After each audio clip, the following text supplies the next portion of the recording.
किती वो शिकवार मज वेळोवेळा मी तया गोवरार तरिये अष्टभोग भोगणे माते नाही चाड अष्टभोग भोगणे माते नाही चाड भक्ती प्रेम गोड देगे माय किती वो शिकवार मज वेळोवेळा मी तया गोवरार तरिये बापर कुमा देवी वरू जीवीचा जिव्हाळा बापर कुमा देवी वरू जीवीचा जिव्हाळा काही गेल्या वेगळा न देगे माय किती वो शिकवार मज वेळोवेळा मितया गोवरार तलिये विठोबा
किती वर्ष कमाला मज वेळोवेळा मी तया गोवरार तलिये पसंती कीर्तनरूपी सेवेकरिता निवडलेला अभंग जगद्गुरु जगतवंदनीय सर्वांच्या अंतःकरणाचा अधिष्ठान असणारे माऊली महावैष्णव भगवान ज्ञानोबराज यांचा 4 चरणांचा आणि गौरवणीपर प्रकरणातील अशा प्रकारचा हा अभंग. या अभंगातून माऊली ज्ञानोबा आपल्याला काय प्रतिपादन करून सांगतात तत्पूर्वी आपण एकदा संतांना नमन करू. तरी श्री संतांची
श्री संतांच्या माथाचरणावरी साष्टांगले करी दंडवत विश्रांती पावलो सांभाळा उत्तरी वाढले अंतरे प्रेम सुख याती कुळ माझे गेले हरकोन याती कुळ माझे गेले हरकोन श्री रंगा वाचोने अनुनेने किती वर्ष कवाल माझ वेळोवेळा अखंडारे नाम सप्ताह. या सप्ताहातील असणारी ही काल्याची म्हणजे प्रसादाची असणारी भगवंताची कीर्तनरूपी सेवा ही अकारण करुणा करून आले भक्त काम कल्पद्रू भगवान पांडुरंग परमात्म्याच्या अथांग करुणे भक्तीच्या दये आणि या सर्व सेवेक मंडळींच्या माध्यमातून आमच्या वाटेला आलेले आहे.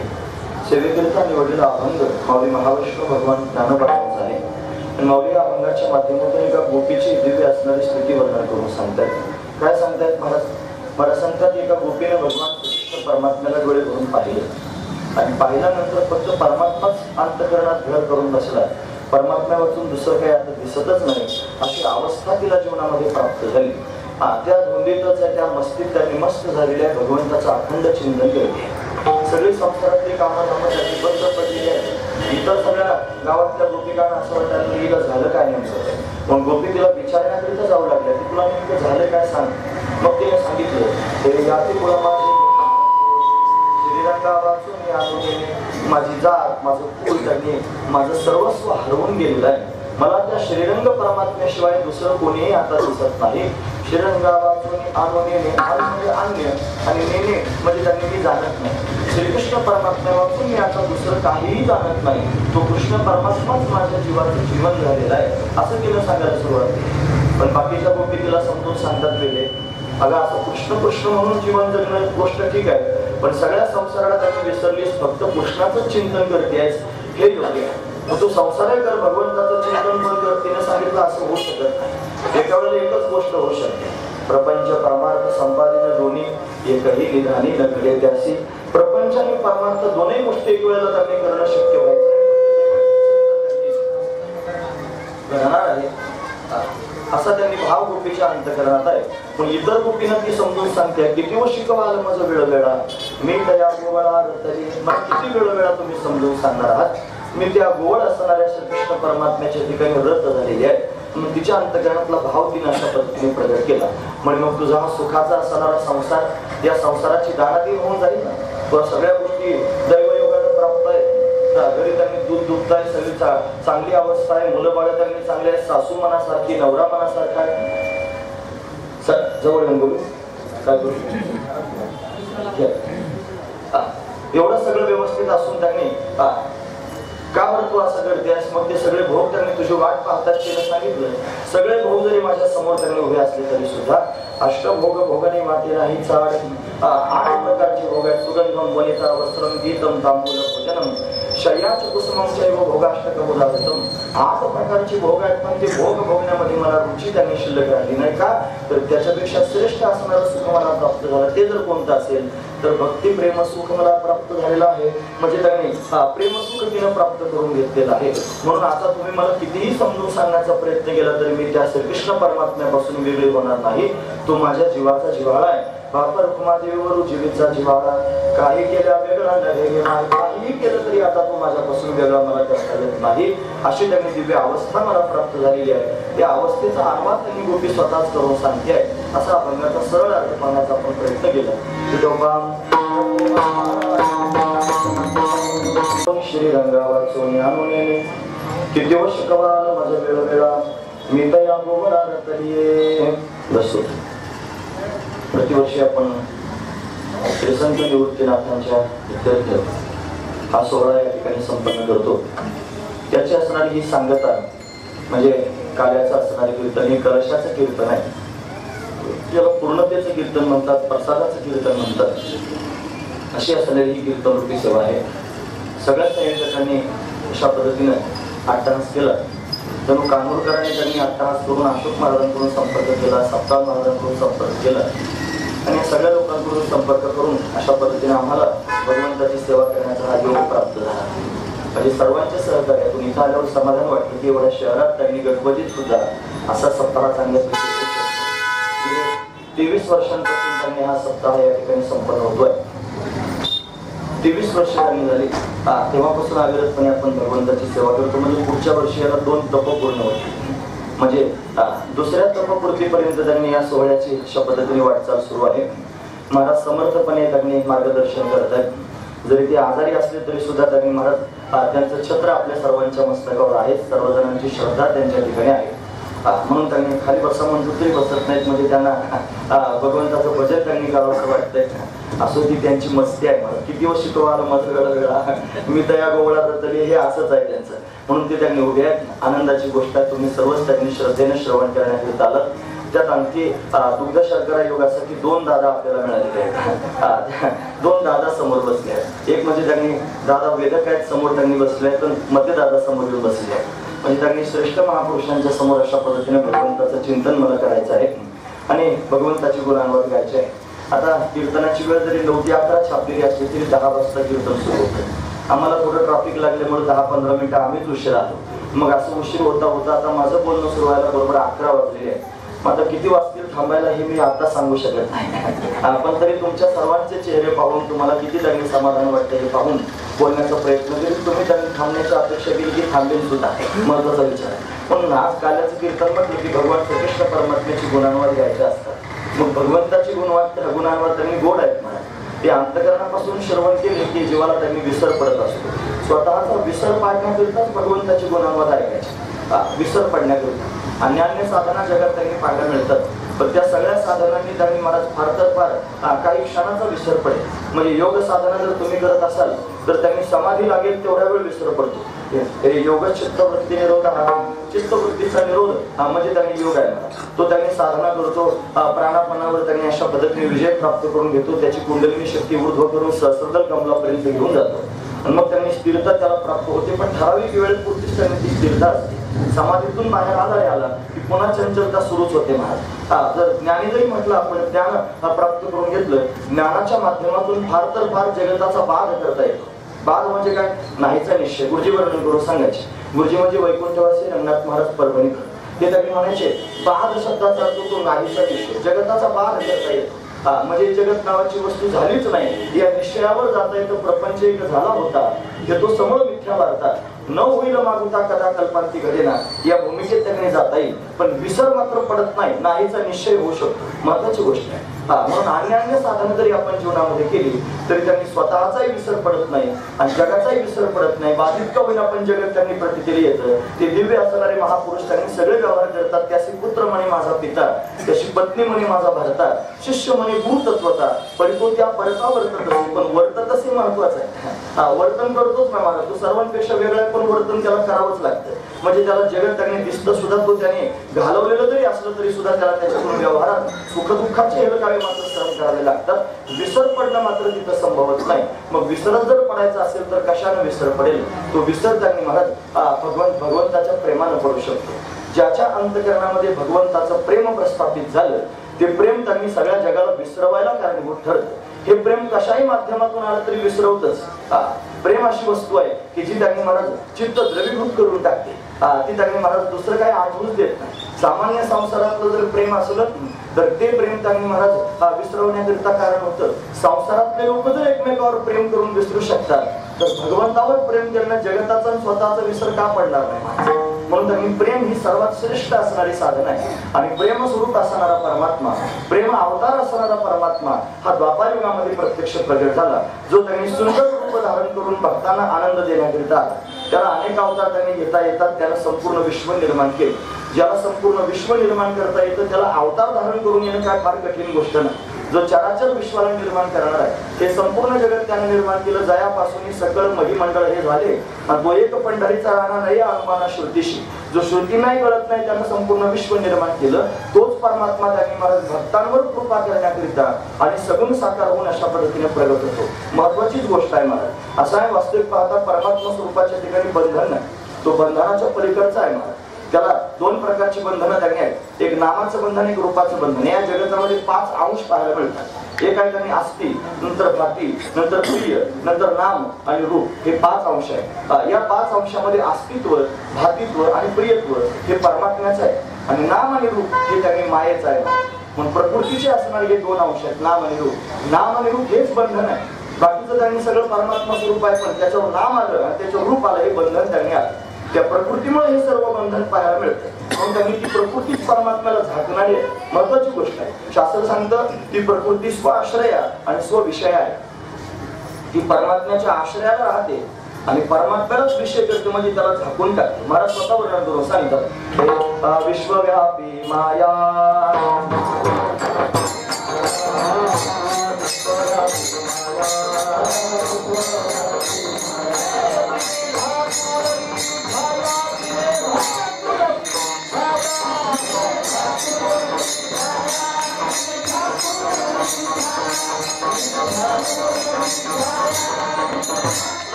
विश्वव्यापी माया तिने झाकळले छाया, सत्य गेले घोड्यावरी अविद्येची चाली थोरी. सत्य घोड्यावर त्यांनी गेलं आणि अविद्येचीच चाली थोरी झाली. म्हणजे ती स्वआश्रयाने तिने विषय केलं, परमात्म्याला झाकून टाकलं. कशाने आपलं बंधनानं झाकलं? काय बंधन केलं? तिनं नाम आणि रूप अशी 2 बंधनं त्यांनी टाकली आणि असलेला परमात्मा आपल्याला कळत नाही. वास्तविक परमात्माच आहे, पण नाम आणि रूप धारण केलं त्यानं, म्हणून तो परमात्मा दिसत नाही. तो प्रियोची प्राणेश्वरी उलथे आवडीचे सरोवरी, चारुस्थळी चारुहारी एकांगाच्या मौली अमृतानुभवात वर्णन करून सांगतात. तो परमात्माच, तो प्रियोची प्राणेश्वरी, तो स्वतःच प्रकृती झाला आणि त्यानं संपूर्ण विश्व अशा पद्धतीने निर्माण केलं खेळण्याकरिता. ज्याला विश्व निर्माण करता येतं तो स्वतः सगुण साकार रूप सुद्धा धारण करून येऊ शकतो. त्यानं त्यांनी महाराज जो नामाच्या पलीकडे रूपाच्या पलीकडे असणारा परमात्मा बंधनातीत आहे, तो परमात्मा बंधन धारण करून आला. त्यानं नाव धारण केलं, त्यानं रूप धारण केलं. का नाव आणि रूप परमात्म्याने धारण केलं? त्याचं कारण आहे. त्याचं कारण असं आहे, आपण सर्वजण बंधनात आहोत. आपल्या सर्वांना बंधनातून मुक्त करण्याकरिता देव स्वतः बंधनात आला. तो स्वतः बंधनात आला, सुंदर रूप धारण करून आला. त्याचं ते रूप पाहून भक्त त्याचं चिंतन करू लागले आणि त्याचं चिंतन करता करता सगळे भक्त बंधनातून मुक्त झाले. मग सगळ्या जीवांना बंधनातून मुक्त करण्याकरिता तो स्वतः बंधन धारण करून आला, सगुण साकार असणारं रूप धारण करून आला. मग ज्ञानाच्या माध्यमातून, योगाच्या माध्यमातून जाता येतं, पण सगळ्यात आणि वाटा कठीण आहेत महाराज. पण ही प्रेमाची जी वाट आहे, ही भक्तीची जी वाट आहे, ती सुलभ वाट आहे. मग सोपी असणारी वाट आहे ती जगाच्या समोर प्रगट करण्याकरिता परमात्मा रूप धारण करून आला. एकदा आला असं नाही, तो सत्ययुगात आला त्यानं वराह नरसिंहाचे रूप धारण केले. तो त्यांनी त्रेतायुगामध्ये आला त्यानं राम रूप धारण केलं. तो परमात्मा त्यांनी महाराज अशा पद्धतीने द्वापार युगात आला. त्यानं कृष्ण अवतार धारण केला. का कृष्ण अवतार धारण करून आला? त्याचं कारण आहे पृथ्वीवर पापाचा भार वाढू लागला. दुराचारी जन्माला आले महाराज. कंसासारखाच्या जन्माला आला. त्याचा सासरा जरासंध होता, तोही फार वाईट होता महाराज. दुर्योधन दुःशासन त्यांनी कौरव जन्माला आले. आणखी शिशुपाल दंतवक्र जन्माला आले. शाल्व जन्माला आला. काशीराज जन्माला आला. पौंड्रक जन्माला आला. हे सगळे वाईट आहेत महाराज. सर्वजण दुराचारी राजे जन्माला आले द्वापार युगामध्ये आणि सर्वांनी भयंकर त्रास द्यायला सुरुवात केली. कोणाकोणाला त्रास देऊ लागले? हे ब्राह्मणांना त्रास देऊ लागले, हे गोमातेला त्रास देऊ लागले, हे भक्तांना त्रास देऊ लागले. म्हणजे या सर्वांवर अत्याचार होऊ लागला. तो अत्याचार पृथ्वीला सहन होईना. पृथ्वीवर पापाचा भार वाढला. भार वाढला म्हणून पृथ्वीनं त्यांनी महाराज वत्सरूप धारण करून भगवंताची विनवणी करायला सुरुवात केली. वत्सरूपे पृथ्वी ब्रह्म्यापाशी जाय नेत्रीवा हे तो हे सांगत असे म्हणून रडून रडून ब्रह्मदेवाच्या जवळ तिने घरानं सांगितलं मला वाचवा, फार पापाचा भार झालेला. मग ब्रह्मदेवानं भगवंताचं स्तवन केलं. भगवंताने ते ब्रह्मदेवाचं म्हणणं ऐकलं आणि मग आकाशवाणी झाली. सर्व लोकांना ऐकायला मिळालं. हे आकाशाची वाणी सांगे सकाळची तळमळ मानसे करू नका. देवकीच्या गर्भा येईल भगवान रक्षील ब्राह्मण गायी भक्त. देवकीच्या घरी भगवान प्रगट होईल आणि ब्राह्मण गाय आणि भक्त तिघांचा सांभाळ करण्याकरिता परमात्मा अवतार धारण करून येईल असं त्यांनी स्पष्ट आकाशवाणीने सांगितलं. सर्वांना उत्सुकता निर्माण झाली. परमात्मा येणार आहे. देवकी कोण आहे? ही देवकी कंसाची चुलत बहीण आहे. ही देवक राजाची कन्या. उपवर झालेल्या तिचा विवाह त्यानं वसुदेवाबरोबर करून दिला. विवाहातच विघ्न आला. आकाशवाणी झाली मूर्खा जिची वरात मिळवतोस तिच्याच पोटी आठवाईल तुला मारील. कंस घाबरला. त्यानं वसुदेव देवकीला बंदीखान्यात नेऊन टाकलं. दोघांनाही बंदीखान्यात नेऊन टाकलेलं आहे. आता त्यांनी महाराज एकाकाला देवकीला त्यांनी पहिला मुलगा झाला. कंस मारण्याकरिता त्यांनी आला पण देऊन टाकला परत. तो म्हणला मला मारणारा आठवा येणार आहे म्हणून आकाशवाणीने सांगितलं. यानं माझं काय केलं? तो त्यांनी देऊन टाकला. नारदजी आले. पुण्य सारावा या आले देवर्षी कोणी बालकासी ठेवू नको असं त्यांनी नारदांनी सांगितलं. कंस मागे फिरला. देवकीचं बाळ मारून टाकले. असं एक मारलं असं नाही, 6 लेकरं देवकीचे त्यांना मारून टाकले. 7वा गर्भ आला. तो 7वा गर्भ योगमायेनं पडवला. तो रोहिणीच्या गर्भात नेऊन स्थापन केला. रोहिणी ही त्यांनी वसुदेवाचीच पत्नी आहे पण नंदराजाच्या आश्रयाला राहते कंसाच्या भीतीनं. म्हणून त्यांनी मला तिच्या गर्भात नेऊन पोहोचविलं. पूर्वी लोक म्हणायचे हे सगळे वावळट आहेत बुवा. लोक तिकडून गर्भ काढला तिकडून नेऊन पोहोचवला असं कुठं होत असतं. कारण काही पण सांगतात आणि लोकांना बोलवतात. नाही महाराज, आज विज्ञानानं सिद्ध करून दिलं महाराज. टेस्ट ट्यूब बेबी आहे की नाही, ट्यूब मध्ये बेबी तयार करायचं मग गर्भाशयात नेऊन सोडायचं. मग असं विज्ञान जर करू शकतं तर अध्यात्म का नाही करू शकत? महत्वाची गोष्ट आहे. म्हणून रोहिणीच्या गर्भात नेऊन त्याला अशा पद्धतीने स्थापन केलं. तिथं भाद्रपद शुद्ध षष्टीला रोहिणीला पुत्र झाला. त्याचं नाव आहे बलभद्र. तो बलराम त्यांनी प्रगट झाला पण त्याने डोळेच उघडले नाही. गोकुळामध्ये सगळ्या लोकांना चिंता वाटायला लागली. बाळ तर जन्माला आलं. रोहिणीला मुलगा झाला पण डोळे उघडत नाही. गायगायनं पाहण्याकरिता आले. ज्योतिष त्याचं त्यांनी जन्मपत्रिका पाहिली. मग कळलं हा सामान्य नाही, हा तर शेषनारायणाचा अवतार आहे. आणि तो का डोळे उघडत नसेल? त्याला त्यांनी देव पाहायची सवय लागलेली आहे. तो अखंड देवाचा सेवेत त्यांनी असतो. शय्याचा आहे त्याचा आसन आहे. रात्रंदिवस देवाला पाहतो. त्याचं म्हणणं आहे जोपर्यंत देव येणार नाही तोपर्यंत मी डोळे उघडणार नाही. म्हणजे याचा अर्थ निश्चित त्यांनी देव येणार आहे. मग हे देवाचं आसन आहे.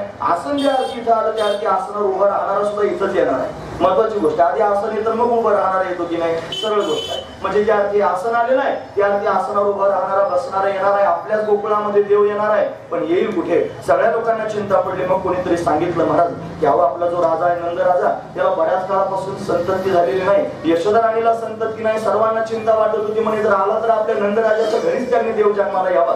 म्हणून सर्व लोकांनी विनंती केली त्या भूदेवांना ब्राह्मणांना की काहीतरी उपाय सांगा. मग सगळ्यांनी सांगितले पहा तुम्ही सर्व आवाल वृद्धांनी निर्जला एकादशीचं व्रत करा. 15 दिवसाची निर्जला एकादशी लहान मुलांपासून म्हाताऱ्या माणसांपर्यंत सगळ्यांनी केली. त्याचा परिणाम काय झाला असेल तर भगवंताची कृपा झाली. यशोदा राणी गर्भवती झाली.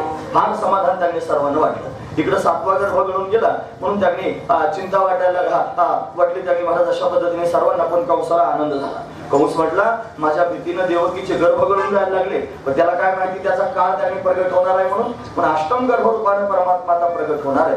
देवानं आधी वसुदेवाच्या हृदयात प्रवेश केला तेज रूपाने. वसुदेवाच्या हृदयातून देवकीच्या हृदयामध्ये भगवान तेज रूपाने प्रवेश करून जातो. देव आपल्यासारखा जन्माला येत नाही. आपण सगळे उत्तान पाद आहोत. उत्तानपात म्हणजे खाली डोकं वर पाय करून 9 महिने आईच्या पोटात आपण राहतो, अशी आपली अवस्था असते. पण देव आपल्यासारखा जन्माला येत नाही, त्याचं जन्मकर्म दिव्य आहे. पण तो त्यांनी मला दिव्य रूपाने प्रगट होत असतो. तो तेज रूपाने गर्भामध्ये त्यांनी वाढू लागला. देवकीचं तेज वाढू लागलं. देवकीचं तेज दिसत जैसा सूर्य आणि कंसाचे हृदय जळत असेल. कंसाचं हृदय अशा पद्धतीने जळतंय, व्याकुळ होऊ लागला. आता त्यांनी महाराज भगवंताची प्रकट होण्याची वेळ त्यांनी जवळ आली. म्हणजे श्रावण महिना आला. हे दशरथी मारिला तोची होता मास. दशरथानं ज्याला मारलं त्याचं नाव श्रावण, त्याच्याच नावाचा महिना त्यांनी श्रावण महिना आला. आणि या श्रावण महिन्यामध्ये वद्य पक्ष आला. त्याच्यामध्ये बुधवारचा दिवस आहे, रोहिणी नक्षत्र आहे. सर्वांना आनंद झालेला आहे. देवदेवता स्तुती करतायत. स्वर्गातून देवता गर्भस्तुती करण्याकरिता आल्या. सत्यव्रतम सत्यपरम त्रिसत्यम सत्यांचे योनी निहितंचे सत्य सत्यस्य सत्यमृत सत्यनेत्रम सत्यात्मकम त्वं शरणं प्रपन्ना. भगवंताचं स्तवन देवतांनी अशा पद्धतीने केलं. आणि मग आता त्यांनी महाराज परमात्मा प्रगट होणार आहे. तो बुधवार आलेला आहे. रात्रीचे 12 वाजलेले आहेत. ग्रह नक्षत्र भगवंताला अनुकूल आहे. चंद्रबळ अतिशय चांगला आहे. हा रात्रीच्या 12 वाजता लख असणारा प्रकाश कारागृहामध्ये पडला. वसुदेव देवकी पाहतात. काळ कोठडीत होते ना, दिव्य प्रकाश पाहून आश्चर्याने त्यांनी चकित झाले. काय करावं, हे काय त्यांनी दिसतंय. पाहता पाहता त्या प्रकाशाने दिव्य असणारी आकृती धारण केली. 8 वर्षाची मूर्ती चतुर्भुज होऊन त्यांनी परमात्मा वसुदेव देवकीच्या समोर प्रत्यक्ष प्रगट झाला. फार आनंद झाला वसुदेव देवकीला. देव डोळ्यासमोर त्यांनी दिसतोय. विचारायला सुरुवात केली वसुदेवानं. देवा, अरे लोक जन्मची जन्म तपश्चर्या करतात, त्यांना तू भेटत नाहीस. मी काही तपश्चर्या केली नाही तरी माझ्या समोर का उभा राहायला सांग. मग देवानं सांगितलं, तपश्चर्या केल्याशिवाय मी भेटत नाही, गोष्ट तेवढीच खरी आहे. तुम्ही जरी तपश्चर्या केली नसली या जन्मात, तरी गत जन्मात ती तुमची तपश्चर्या त्यांनी घडलेली आहे. सत्ययुगामध्ये तुम्ही त्यांनी सुतपा नावाचा राजा होता. तुमची पत्नी होती कृष्णी. कृष्णी आणि सुतपा यांनी 1000 वर्षाची तपश्चर्या केली. म्हणून मी प्रसन्न झालो. विचारलं, तुम्हाला काय पाहिजे. तुम्ही मला म्हटलं, तेव्हा तुझ्यासारखा मुलगा व्हावा. भगवान म्हणजे माझ्यासारखा मीच आहे जगात, दुसरा कोणीच नाही, मलाच यावं लागेल. म्हणून कृष्णी आणि सुतपाच्या घरी त्यांनी मी कृष्णीगर बघून त्यांनी प्रत्यक्ष प्रगट झालो. तेच त्यांनी पुढे कश्यप आणि आदिती झाले. त्यांच्या घरी मी वामन रूपाने प्रगट झालो. आणि तेच तुम्ही वसुदेव आणि देवकी आहात. मी तुमच्या घरी त्यांनी कृष्ण रूपाने प्रगट झालेलो आहे. 3दा तथास्तु तथास्तु तथास्तु म्हणालो. म्हणून 3 वेळेला मला तुमच्या समोर यावं लागलं. आता मी आलेलो आहे, गोष्ट खरी आहे. पण मी थांबण्याकरिता आलो नाही. मला आता जायचंय. म्हणजे कुठे जायचंय महाराज वर्णन करून.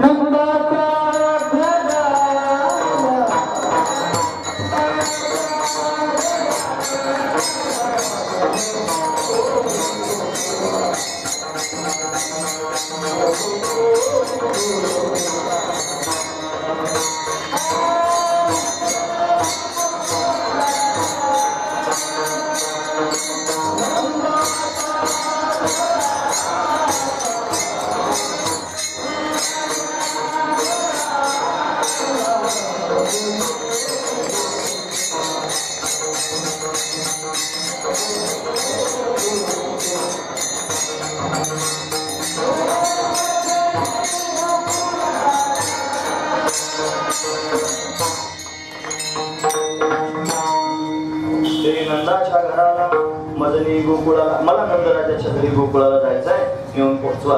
भगवान स्वतः म्हणतोय मला नंदराजाच्या घरी जायचंय. महत्वाची गोष्ट आहे माझ्यासाठी. आपण स्वतः म्हणतो देवाचं दर्शन व्हावं, तरी आपलं दर्शन होत नाही. आणि देव स्वतः म्हणतोय त्यांना भेटण्याकरिता जायचं. म्हणजे फरक आहे ना. मग का बरं असं होत असेल. त्याचं कारण नंदराजाच्या घरी जायचं, नंदाचं केलं निमित्त. तिथं अपॉइंटमेंट घेऊन आलेले बरेच लोक होते. आधीच ठरवून आलेले होते. 1000 वर्षाची तपश्चर्या केली होती. त्यांची कल्पकल्प असणारी तपश्चर्या होती. सर्वांवर हा प्रसन्न झाला होता. आणि प्रसन्न होऊन वरदान मागा म्हणत होता. सर्वांनी सांगितलं होतं, देवा तुझी संगती प्राप्त व्हावी, तुझा अंग संग त्यांनी घडावा. म्हणून ते सर्वजण त्यांनी महाराज अशा पद्धतीने भगवंताकरिता आले होते. देवानं सर्वांना सांगितलं होतं द्वापार युगात येणार आहे, तुम्ही सर्वजण तिथे आहे. मग त्यांनी कोणी गोमातेच्या रूपात आलं होतं, कोणी वृक्ष झालं होतं, कोणी वेली झालं होतं, कोणी काय झालं होतं. ते प्रत्येक त्यांनी गोष्ट आहे जी अवतारीच आहे. महाराज अवतारच धारण करून आली. ती माती अवतारी, ती सामान्य माती नाही, ती पृथ्वीवरची नाही. ब्रजभूमी ती गोलोकधामातून भगवंतानं प्रगट केलेली आहे. 84 कोस असणारी ब्रजभूमी आहे. आणि जी त्यांनी भगवंतानं गोलोकधामातून आणली आहे. या पृथ्वी मंडळावर असे काही क्षेत्र आहेत की जे त्यांनी महाराज पृथ्वीवरचे नाही, दुसरीकडून आणलेले आहे. आपण ज्या पंढरीची वारी करतो ही पंढरी या पृथ्वीवरची नाही, ती भगवंतानं प्रगट केलेली आहे. मग चक्रावरी पंढरी, त्रिशूळावरी काशीपुरी आणि चक्रावरी पंढरी दोन्ही सारखे सारखे विश्वनाथ विठ्ठल सखे असं आपण त्यांनी म्हणतो की नाही. पण भगवंतानं तेव्हा नव्हते चराचर आणि तेव्हा होते पंढरपूर. अशी त्यांनी पंढरी भगवंतानं स्वतः तुका म्हणे आम्हा अनाथा कारणे आणि पंढरी निर्माण केली देवे. देवानं पंढरी निर्माण केली हे महत्वाचं आहे, पंढरी सामान्य नाही. तसे अनेक क्षेत्र आहेत. जसं त्यांनी अयोध्या नावाचं क्षेत्र आहे ते त्यांनी साकेत धामातून प्रभू रामचंद्राने आणले. म्हणून त्यांनी भगवंतानं स्वतः प्रगट केली ती भूमी सामान्य भूमी नाही, साकेत धामातून त्यांनी आलेली आहे. तशी ही ब्रजभूमी सामान्य नाही, ही गोलोक धामातून आलेली आहे. ती माती सुद्धा त्यांनी महाराज अवतारी आहे, देवातीर्था त्यांनी प्रगट झालेली आहे. तिथं असणारा डोंगर त्यांनी अवतारी आहे. राम अवतारात सेतू तयार होत होता की नाही, तो सेतू करताना वानर पर्वत घेऊनच जात होते. ते घेऊन जात असताना त्यांनी महाराज हनुमंताने पर्वत उचलला होता आणि घेऊन निघाले. तो दुसरा वानर धावत आला, तुम्हाला ओ थांबा थांबा म्हणे, काय सेतू तयार झाला म्हणला, आता राहू द्या हा पर्वत इथे, राहू द्या मला टेकवला खाली. तो पर्वत खाली टेकवल्यावर त्याला त्यांनी वेदना होऊ लागल्या. तो पर्वत बोलू लागला, म्हणला मी रामाच्या कामाकरिता निघालो होतो, मला केवढा आनंद झाला होता आणि तुम्ही अर्ध्यातच मला ठेवता आहात, मला फार वाईट वाटतंय. हनुमंताला त्याची दया आली आणि हनुमंताने त्याला वचन दिलं, हे बघ म्हटला, या युगामध्ये मी तुला उचललेला आहे, असं पुढच्या युगामध्ये द्वापार युगामध्ये माझा भगवान स्वतः प्रगट होईल आणि माझा भगवान तुला उचलील, असं वरदान त्याला देऊन टाकलं. म्हणून तो वाट पाहतोय, ज्याचं नाव आहे गोवर्धन. हा गोवर्धन देवाची वाट पाहतोय. तिथं वाहणारी नदी सामान्य नाही, ती सुद्धा अवतारी आहे. ती सूर्यनारायणाची कन्या आहे महाराज, यमी भगवंताची पत्नीचा विरजा. तिला राधाराणीचा शाप प्राप्त झाला होता, तू नदी होशील, सरिता होशील. मग ती त्यांनी महाराज सूर्यनारायणाच्या घरी प्रगट झाली. यमाची जुळी बहीण आहे महाराज, तिचं नाव आहे यमी. यमाची जुळी बहीण आहे आणि ती त्यांनी यमी मोठी झाली. यमालाच म्हणायला लागली माझ्याशी लग्न कर. यम म्हणला तू माझी सख्खी बहीण आहेस, कसं काय तुझ्याशी लग्न करू. त्याला बऱ्याच त्यांनी घाण घाण शब्दांमध्ये बोलली महाराज. निघून गेली, इंद्राकडे गेली, चंद्राकडे गेली, म्हणे मला त्यांनी विवाह करायचा, तुम्ही माझ्याशी लग्न करा. ते म्हणजे आम्ही लग्न करीत नाही, कोणी तिच्याशी विवाह करायला तयार नाही. मग काय करावं आता, ती त्यांनी क्षीरसमुद्रात गेली भगवंताकडे भेटण्याकरिता. तिच्याशी कोणीच लग्न करत नव्हतं. तुम्ही ऐकतात ना सर्वजण, का बरं लग्न करत नव्हती माहिती आहे? बहीण कोणाची होती महाराज? ती यमाची. तुम्ही यम पाहिला ना सगळ्या लोकांनी, पाहू पण नका, तो पाहण्यासारखा नाही महाराज, भयंकर आहे. काळा कमी आहे, उंच धिप्पाड आहे, असं असणार तो यम. त्याला पाहिल्यावर भीती वाटते. यमाला पाहिल्यावर जर भीती वाटते तर जुळी लेकर सारखीच असतात की नाही. मग ही त्याची बहीण नाही का सख्खी जुळी, मग तिला पाहूनही भीतीच वाटत होती, म्हणून तिच्याशी कोणी लग्न करत नव्हते. काळी कबीर त्याने होती. मग काय करावं, क्षीरसमुद्रात गेले, देवाला म्हणते देवा माझ्याशी विवाह करा. देव लगेच तयार झाला मला. का बरं माहिती तुम्हाला, मलाही जोड्याला जोड नव्हता म्हणला. तू जशी काळी आहे तसा मी पण काळाच आहे, खायचाची काळा, अनादी भाऊ काळा. ज्याने लावेला चाळा वेदाशिवाय वेदाला चाळा लावणारा हा काळा. तो त्याने महाराज म्हणला मला जोड्याला जोड नव्हती, विवाह करायला मी तयार, पण इथं नाही, तुला द्वापार युगात यावं लागेल, मग तुझ्याशी विवाह करतो. म्हणून ती त्याने महाराज जी यमी आहे ना, ती त्याने हिमशिखरावर जाऊन तपश्चर्या करू लागली. तिच्या शरीरापासून एक नदी प्रगट झाली, त्या नदीचं नाव आहे यमुना. तीच यमी यमुना या रूपाने वाट वाहते आहे, ती भगवंताची वाट पाहते आहे. महत्वाची गोष्ट आहे महाराज. म्हणजे भगवान नंदाच्या घराला मजली गोकुळाला म्हणतात, त्याचं कारण काय? तिथं वाहणारी नदी वाट पाहते आहे, तिथला पर्वत वाट पाहतोय, तिथली माती वाट पाहते आहे, वेदगर्भातल्या श्रुती गोपिका झाल्या त्या वाट पाहताय, स्वर्गातले देव गोपाळ झाले ते वाट पाहताय, ऋषीमुनी गोमाता झाले ते वाट पाहताय, कोणी वृक्षाच्या रूपाने प्रगट झालं ते वाट पाहताय, कोणी वानर झालं ते वाट पाहताय, कोणी हरण झाले ते वाट पाहताय, कोणी पक्षी झाले ते वाट पाहताय, कोणी फुलं होऊन त्यांनी वाट पाहताय. सगळेजण भगवंताची वाट पाहताय.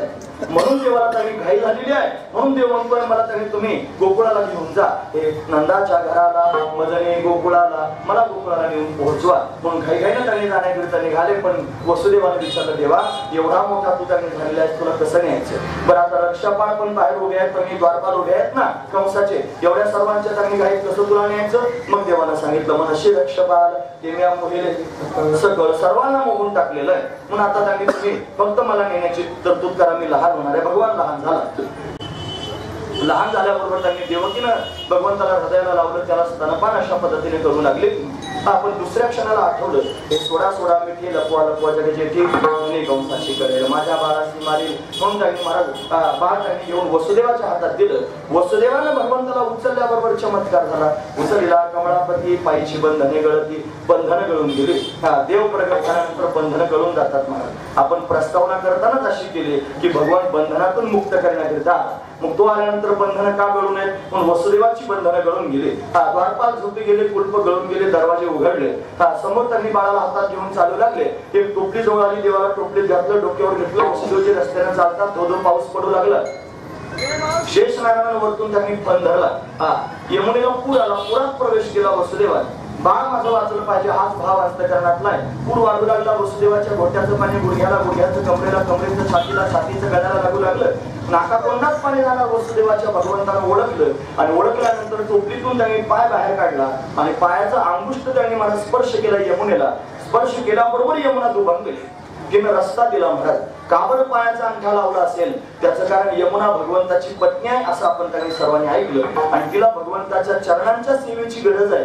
तिला भगवंताच्या चरणांच्या दर्शनाची गरज आहे. पण भगवानही विचार करतो ही उचंबळून का वाहते आहे? तिला माझ्या चरणांना स्पर्श करायचा म्हणून उचंबळून वाहते. मग भगवंताने तिचं मनोगत जाणलं आणि चरणस्पर्श केल्याबरोबर तिने रस्ता दिला. अजून त्यांनी मला चरणस्पर्श करून काय केलं? भगवंताने तिला आश्वासन दिलं. काय आश्वासन दिलं? देवाने सांगितलं बघ हे पाय घेऊन आलेलो आहे आणि आता हेच पाय घेऊन तुझ्या वाळवंटात खेळायला येणार आहे. चिंता करू नको. दिवसातून 3-3, 4-4 वेळेला तुझ्या पात्रात स्नान करणार आहे. चिंता करण्यासारखं काही नाही. म्हणून देवानं तिला आश्वासन देऊन टाकलं. लोक हाताने आश्वासन देतात, देवाने पायानं दिलं. का बरं पाय हात? तिला पायाची गरज होती म्हणून पायानं आश्वासन दिलं, रस्ता दिलेला आहे. का दुभंगले असेल त्याची आणखी कारण सुद्धा मला सांगता येतील, पण वेळ आता पुढे निघालेला आहे. म्हणून त्यांनी महाराज तिनं त्यांनी स्वतःचं हृदय भगवंताच्या समोर प्रगट करून दाखवलं. देवा बघ माझ्या अंतःकरणात तुझ्या दर्शनाचा किती मोठा अर्थ आहे. तुला भेटावं असं वाटतं, तुला पाहावं असं वाटतं, तुझा वियोग मला सहन होत नाही म्हणून मी किती व्याकुळ होते आहे. म्हणून पूर आला होता तो त्यांनी मला तिच्या प्रेमाचा पूर होता. तो भगवंताने जाणला. तिने हृदय प्रगट करून दाखवलं. पलीकडच्या काठाला जाऊन पोहोचले वसुदेवजी महाराज. तिथे गेल्यानंतर यशोदा राणीच्या समोर कन्या प्रगट झाली होती. ती योगमाया प्रगट झाली. ती योगमाया म्हणजे काय? माया काही शब्द आपण ऐकतो, पण हा योगमाया शब्द आहे. योगमाया म्हणजे काय? योगाय या माया सा योगमाया, जी त्यांनी जोडणारी माया. योग हा शब्द व्याकरणाच्या दृष्टीने पाहिलं तर युज नावाच्या धातूपासून तयार झाला, म्हणजे जोडणे अर्थ. जोडणारी माया कशाशी जोडते? कोणाला जोडते? ही त्यांनी जीवाला परमात्म्याशी जोडते. जीवाचा परमात्म्याशी नातं जोडणारी जी माया तिला योगमाया असं त्यांनी म्हणतात. पण अशी असणारी योगमाया प्रगट झाली होती. वसुदेवानं आपला मुलगा तिथे ठेवला.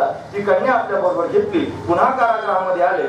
मायनं आकांत केला. आकांत केल्याबरोबर कंस धावत आला. कंसानं पाहिलं त्यांनी अष्टमगर्भ प्रगट झालेला आहे, पण मुलगा होणार होता, ही मुलगी झाली. मग म्हणला जाऊ द्या, जे असेल आपण मारलं पाहिजे. मारण्याकरिता उत्युत झाला, हातातून निसटली आणि अष्टभुजा नारायणी प्रत्यक्ष कंसाच्या समोर प्रगट झाली आणि कंसाला सांगू लागली किंमया हातो भागवतातलं वर्णन आहे. महाराज मूर्खा मला काय मारतोस? तुला मारणारा माझ्या आधी जन्माला आला. तिने स्पष्ट शब्दात सांगून टाकलं. महाराज ती त्यांनी महिषासुरमर्दिनी प्रत्यक्ष प्रगट झाली. हे ऐगिरी नंदी नंदित मेदिनी विश्वविनोदिनी नंदिवते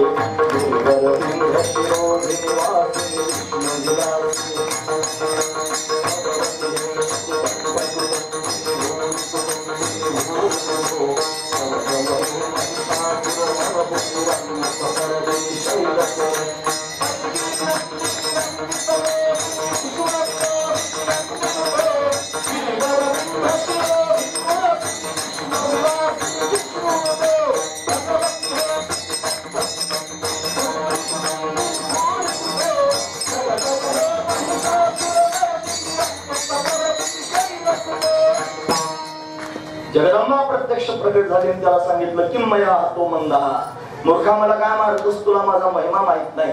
जाऊन जरा सप्तशतीचं एखादं पारायण करून ये, मग तुला कळेल शुंभ निशुंभ कसे मारले, चंडमुंड कसे मारले, महिषासूर कसा त्यांनी मारला. माझ्या नादी लागू नकोस. तुला मारणं कठीण नाही, पण तुला मारणारा दुसरा आहे माझ्या हाताने. तुझा मृत्यू नाही, तो आधीच जन्माला आलेला आहे. कंसाला भय निर्माण झालं. इकडे परमात्मा प्रगट झाल्याची बातमी सगळ्यात आधी सुनंदेला कळाली. सुनंदा नंदराजाची बहीण आहे. महाराज नंदराजाला 2 बहिणी आहेत. एकीचं नाव आहे नंदा आणि दुसरीचं नाव आहे सुनंदा. यशोदा राणीला म्हातारपणाला मुलगा होणार म्हणून सेवा करण्याकरिता आली होती सुनंदा. तिनं भल्या पहाटे जाग येऊन पाहायला सुरुवात केली. खिडकीतून पाहिलं तर यशोदा राणीच्या समोर नीलमण्यासारखा चमकणारा माझा कन्हैया तिला दिसू लागला. देवाला पाहिलं. सुनंदेला फार आनंद झाला. मला काही काही यशोदेला जागा करण्याकरिता गेली. तिला झोप लागली की वहिनी जाग्यावा तुम्हाला मुलगा झाला.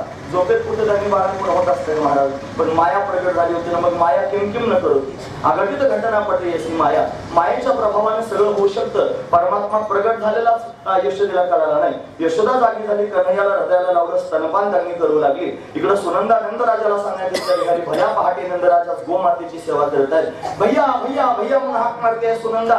या नंदराज पाहू लागले कोण हाका मारताय. पाहिलं तरी सुनंदा काय का सुनंदे का हाका मारतेस? सांगितलं भैया मोठी आनंदाची गोष्ट आहे. वहिनी प्रसूत झालेले आहे. त्यांना मुलगा झालेला आहे. लाला भयो आहे, लाला भयो आहे. मुलगा झाल्याचा आनंद झाला. नवरत्नांची माळ सुनंदेला देऊन टाकली. सुनंदा ही गवळण आहे महाराज. सगळ्या गवळणीला सांगण्याकरिता फिरू लागली. गवळण सांगे गवळणीला पुत्र झाला, यशोदेला मुलगा झाला. सगळं गाव आनंद विभोर झालं आणि नटून थटून शृंगार करून खेळणा पाळणा सुंठवडा वस्त्र आभूषण घेऊन सर्वची सर्व ग्रामवासी गोप आणि गोपी भगवंताला पाहण्याकरिता येऊ लागले. पाण्यात देवाला घातलेला आहे, कन्हैया त्यांनी पाण्यात आहे, त्याला पाहून गोप गोपींना एवढा आनंद झाला, एवढं सुख त्यांनी प्राप्त झालं की त्या सुखाचा लेखाजोखा करता येत नाही महाराज.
गोकुळच्या सुखांत पार नाही लेखा. गोकुळवासी लोकांना एवढं सुख झालं महाराज की त्या सुखाला अंत पार त्यांनी राहिला नाही, त्याचा लोक लेखाजोखा करता येणार नाही, एवढं सुख गोकुळवासी लोकांना झालं. भगवंताला पाहिलं सर्वांनी. हा कन्हैया त्यांनी महाराज पाहण्यात आहे, सर्वजण कन्हैयाला पाहताय. तिरक्या नजरेनं पाहून कन्हैया त्याने हसतोय महाराज. महत्वाची गोष्ट आहे, सर्वांकडे पाहून हसतोय. एक दिवसाचं लेकरू पाहतं का कोणाकडे? त्याला काही नजर थोडी झालेली असते, पण हा पाहतोय आणि पुन्हा त्याने हसतोय महाराज. हे एक दिवसाचं लेकरू जरी दिसत असलं तरी ते सगळ्यांचं मायबाप आहे, विश्वासा जनित आहे महाराज. अनंत ब्रह्मांड उदरी असा असणारा भगवान आहे. हरी हा बालक नंदाग्री, ज्याच्या उदरात अनंत ब्रह्मांडात तो बालक रूपाने प्रगट झालेला आहे. त्याला सामान्य बालक समजू नका, तो जगाचा मालक आहे. तो बालक नाही, आपण बालक रूप धारण करून आलेला आहे. त्याने तिरक्या नजरेने त्यांनी पाहावं, स्मित हास्य करावं. का हसतोय त्याचं कारण आहे महाराज. त्याला सगळेच लोक परिचयाचे आहे, सगळेच परिचयाचे आहे. महत्वाची गोष्ट आहे, कारण तिथं येणारा प्रत्येक मनुष्य अवतारी असं आपण ऐकलं की नाही. पण सर्व लोकांनी काहीतरी तपश्चर्या केलेली आहे. कोण कोण तपश्चर्या करतोय, काय काय तपश्चर्या केलेली आहे, काय काय वरदान कोणाकोणाला दिलेलं आहे, हे सगळं त्याच्या लक्षात आहे. ती मंडळी समोर आलेली आहे की त्यांच्याकडे पाहून कन्हैया हसावं. हसल्यानंतर सगळ्या लोकांनी स्वतःला विसरून जावं महाराज. हा देव हसला रे हसला की समजायचं समोरचा फसला. हे सर्वांना फसवण्याकरिताच हसतो, त्याचा हसलूच तेवढ्या करताय महाराज. असा असणारा हा कन्हैया सर्वांना छंद लावला. या सर्वांनी त्यांनी महाराज आनंद व्यक्त करण्याकरिता काय केलं असेल तर गुढी या तोडणे करती कथा गाती गाणे. गुढ्या उभारल्या, तोरणं त्यांनी लावू लागली, कथा करू लागली, गाणी गाऊ लागली. आनंदाचं त्यांनी लक्ष नाही महाराज. आनंदोत्सव साजरा करण्याकरिताच गुढ्या उभारल्या जातात. आता शहाजूक लोकांनी गुढ्या उभारायच्या बंद करून टाकले. दीड शहाणे लोक त्यांनी गुढ्याच उभारायचे नाही. म्हणजे गुढी म्हणजे फक्त पताक लावायची आणि पताकेलाच त्यांनी गुढी म्हणायचं. आणि संदर्भ जर काय दिला असेल तर संभाजी राजांच्या चरित्राशी संबंध लावला. म्हणजे त्यांचं औरंगजेबानं मस्तक उडवलं, ते भाल्यावर घेतलं, मग असं केलं, माता भगिनींची आबरू घेतली, त्यांचे लुगडे घेतले, त्याला लावले, मग त्याची गुढी केली. साफ चुकीची गोष्ट आहे. 700 वर्षापूर्वी ज्ञानोबांनी गुढी सांगितली. संभाजी राजांचा कालखंड किती वर्षाचा? 350-400 वर्षाचा. ज्ञानोबांचा 700 वर्षाचा आहे की नाही. म्हणून त्यांनी 700 वर्षापूर्वीची ओवी सांगतो मी तुम्हाला. म्हणजे मौली ज्ञानोबा 8व्या अध्यायातली ओवी आहे महाराज. त्यात मौली वर्णन करून सांगतात, आधोर तो गुढे काही प्राण नवाची पेंडी बांधवणी घाली उडी मध्यमे माझी. संकल्प विकल्पाचे लुगडे खेडोनी मन उघडे बुद्धी बैसेकडे अलीकडील. असं त्यांनी वर्णन आहे. 2 ओव्या आहेत महाराज. या 2 ओव्यांमध्ये त्यांनी मौली ज्ञानोबा यांनी एक दृष्टांत दिला. या ओवीचं केलं त्यांनी रूपक. कशाकरिता? विशेष गोष्ट सांगायची. ज्यावेळेला योगी योग साधना करतो त्यावेळेला त्याची त्यांनी असणारी जी ऊर्जा आहे ती होऊन सहस्त्रदल कमलापर्यंत जाते, त्याची समाधी लागते. ज्यावेळेला त्याची समाधी लागते त्यावेळेला या बाकीच्या सगळ्या गोष्टी अशाच गळून पडतात. मग काय काय गळून पडतं? पण आधोर तो गुढी काढी, गुढीला त्यांनी आधोऊर्ध्व म्हटलंय. आधोऊर्ध्व म्हणजे काय? गुढीला त्यांनी पहा एक बांबू असतो, तो उभा असतो म्हणजे ऊर्ध्व असतो, आणि त्याच्यावर कलश असतो तो अधोमुख असतो म्हणजे खाली तोंड करून असतो. आधोर्ध्व गुढी काढी, पहिला मुद्दा. गुढी म्हणजे कशी? आधोर्ध्व असते. म्हणून ही गुढी त्यांनी काढून टाकली. त्याला त्यांनी महाराज प्राण नावाची पेंडी, प्राण नावाची पेंडी म्हणजे गुढीला पेंडी बांधतात की नाही, त्याच्यामध्ये त्यांनी लिंबाला आलेला फुलवरा असतो, लिंबाची थोडी पानं असतात, त्याच्यानंतर आंब्याचा एक डगळा असतो, त्याच्यामध्ये त्यांनी गाठी असते गोड असणारी, या सगळ्यांची मिळून पेंढी तयार केली जाते, ती गुढीला त्यांनी बांधली जाते. आणि मग ती बांधून त्यांनी महाराज संकल्प विकल्पाचे लुगडे खेळून मन उघडे म्हणून त्यांनी त्याला लुगडे लावलं जातं गुढीला. महत्वाची गोष्ट आहे महाराज. हे सगळंची सगळं वर्णन ज्ञानोबारांनी 700 वर्षापूर्वी करून सांगितलं गुढीचं. आणि लोक त्याचा संदर्भ इथं लावतात. का करतात माहिती आहे? काही लोकांनी असं मनावर घेतलंय की आपला धर्मच भ्रष्ट करून टाकायचा, आपला धर्म बुडवायचा. जे धर्म म्हणून जगणारे लोक आहेत त्यांचा बुद्धिभेद करून टाकायचा, त्यांना चावळून टाकायचं, त्यांना खरं कळून द्यायचं नाही. त्यांच्या डोक्यामध्ये त्यांनी अशा पद्धतीने हे चुकीचं घालून द्यायचं. मग ते आपसात भांडतील आणि आपण फक्त पाहत राहायचं. म्हणजे आपल्या धर्मातल्या सगळ्या संस्कृतीला घाला त्यांनी घालायचा आणि मूळ असणारी संस्कृतीच मोडायची. हा वर्षातला पहिला सण आहे गुढीपाडवा. त्या सणापासून सुरुवात केली. उद्या म्हणतील त्यांनी, आता अजून म्हणतातच ते म्हणतात हे लोक त्यांनी होळ्या पेटवतात आणि ते सगळीकडे प्रदूषण होतं, आमकं होतं, मग होळीच नाही पेटवली पाहिजे असं त्यांनी म्हणायला लागले. अशा अनेक गोष्टी आहेत. मला तुमच्या सणावारांवर घाला, तुमच्या सगळ्या संस्कृतीवर घाला, कहाणी घाला. त्यांनी करायचं नाही, तेच त्या साळसूत्र राहतात महाराज. त्यांनी फक्त आतून षडयंत्र करायचं, भूमिगत कार्य करायचं आणि धर्माची हानी करायची. त्याच्याकरिता हे सगळं षडयंत्र आहे. सावधान होऊन त्यांनी माझं म्हणणं तुम्ही ऐका. महत्वाची गोष्ट आहे. आता पाडवा येणार आहे समोर. या उद्याच्या पाडव्याला त्यांनी सगळ्यांनी राजरोसपणे गुढ्या भरायच्या. पालथा तांब्या घालायचा, काही घाबरू नका. म्हणजे पालथा तांब्या असतो ना, अमंगल असतो, काही अमंगल नसतो. या मंदिरावर कळस आहे की नाही? तो कळस उता नाही का? पालथा आहे, पालथा आहे की नाही? मग मंदिर काय अमंगल आहे का? म्हणजे बांबू त्यांनी अमंगल असतो, मैतीच्या कामाला असतो. आणि बांबू जर मोतीच्या कामाला त्यांनी चालतो, बांबू वारकऱ्यांजवळ नसतो का? आपल्या पताकांना काय अमंगल असतं तर वारकऱ्यांनी पताक केली असती का? पहिला मुद्दा. दुसरा, श्रीकृष्ण परमात्मा मंदिरात उभा आहे, त्याची जी बासुरी आहे ती कशाची आहे? ती बांबूचीच आहे. ती जर अमंगल असती तर देवाला ओठावर धारण केली असती का? बांबू पवित्र आहे. तो कलश पालथा का घातला? ब्रह्मदेवानं त्या दिवशी त्यांनी सृष्टी निर्माण करायला सुरुवात केली.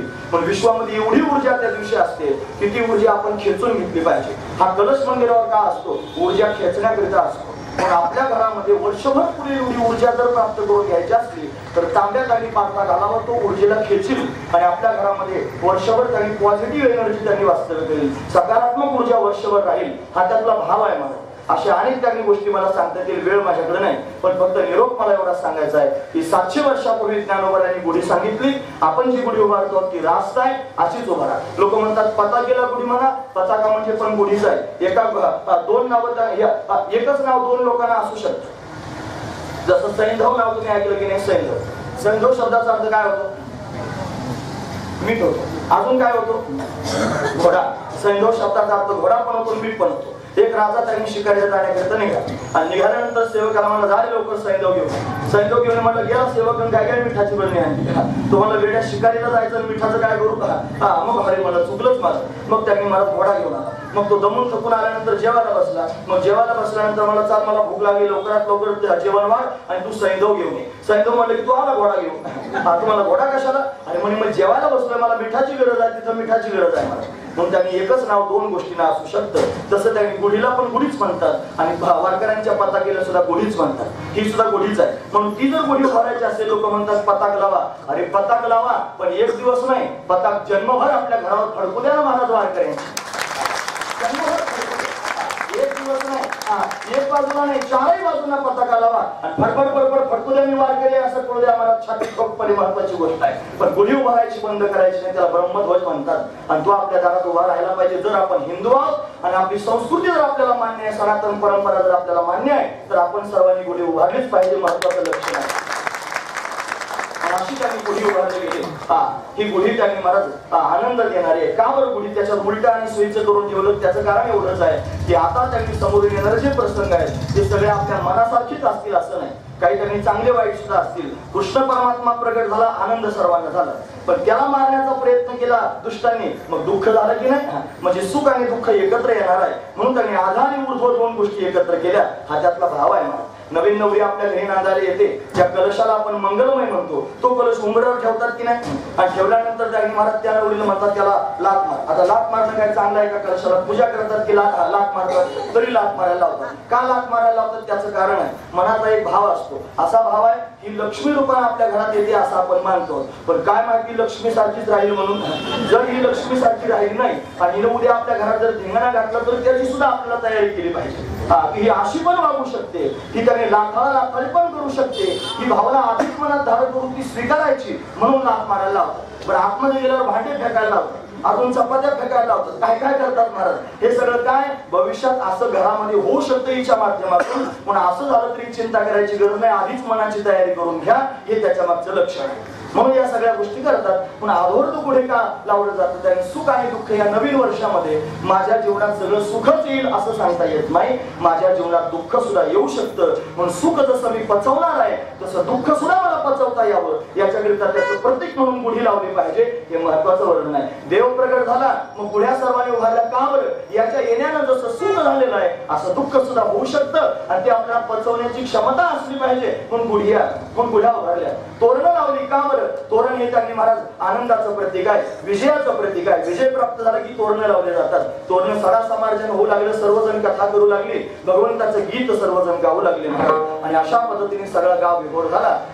सर्वजण त्यांनी भगवंताच्या छंदाने त्यांनी महाराज वेधले गेले. हा देव सर्वांकडे पाहून हसतोय, हसून सर्वांना आपलंसं करून घेतोय, हा त्याचा दिव्य असणारा भाव आहे. तुकोबराय करून सांगतात यानं छंद लावून सर्वांना आपल्याकडे वेधून घेतलं. तुका म्हणे छंदे येणे वे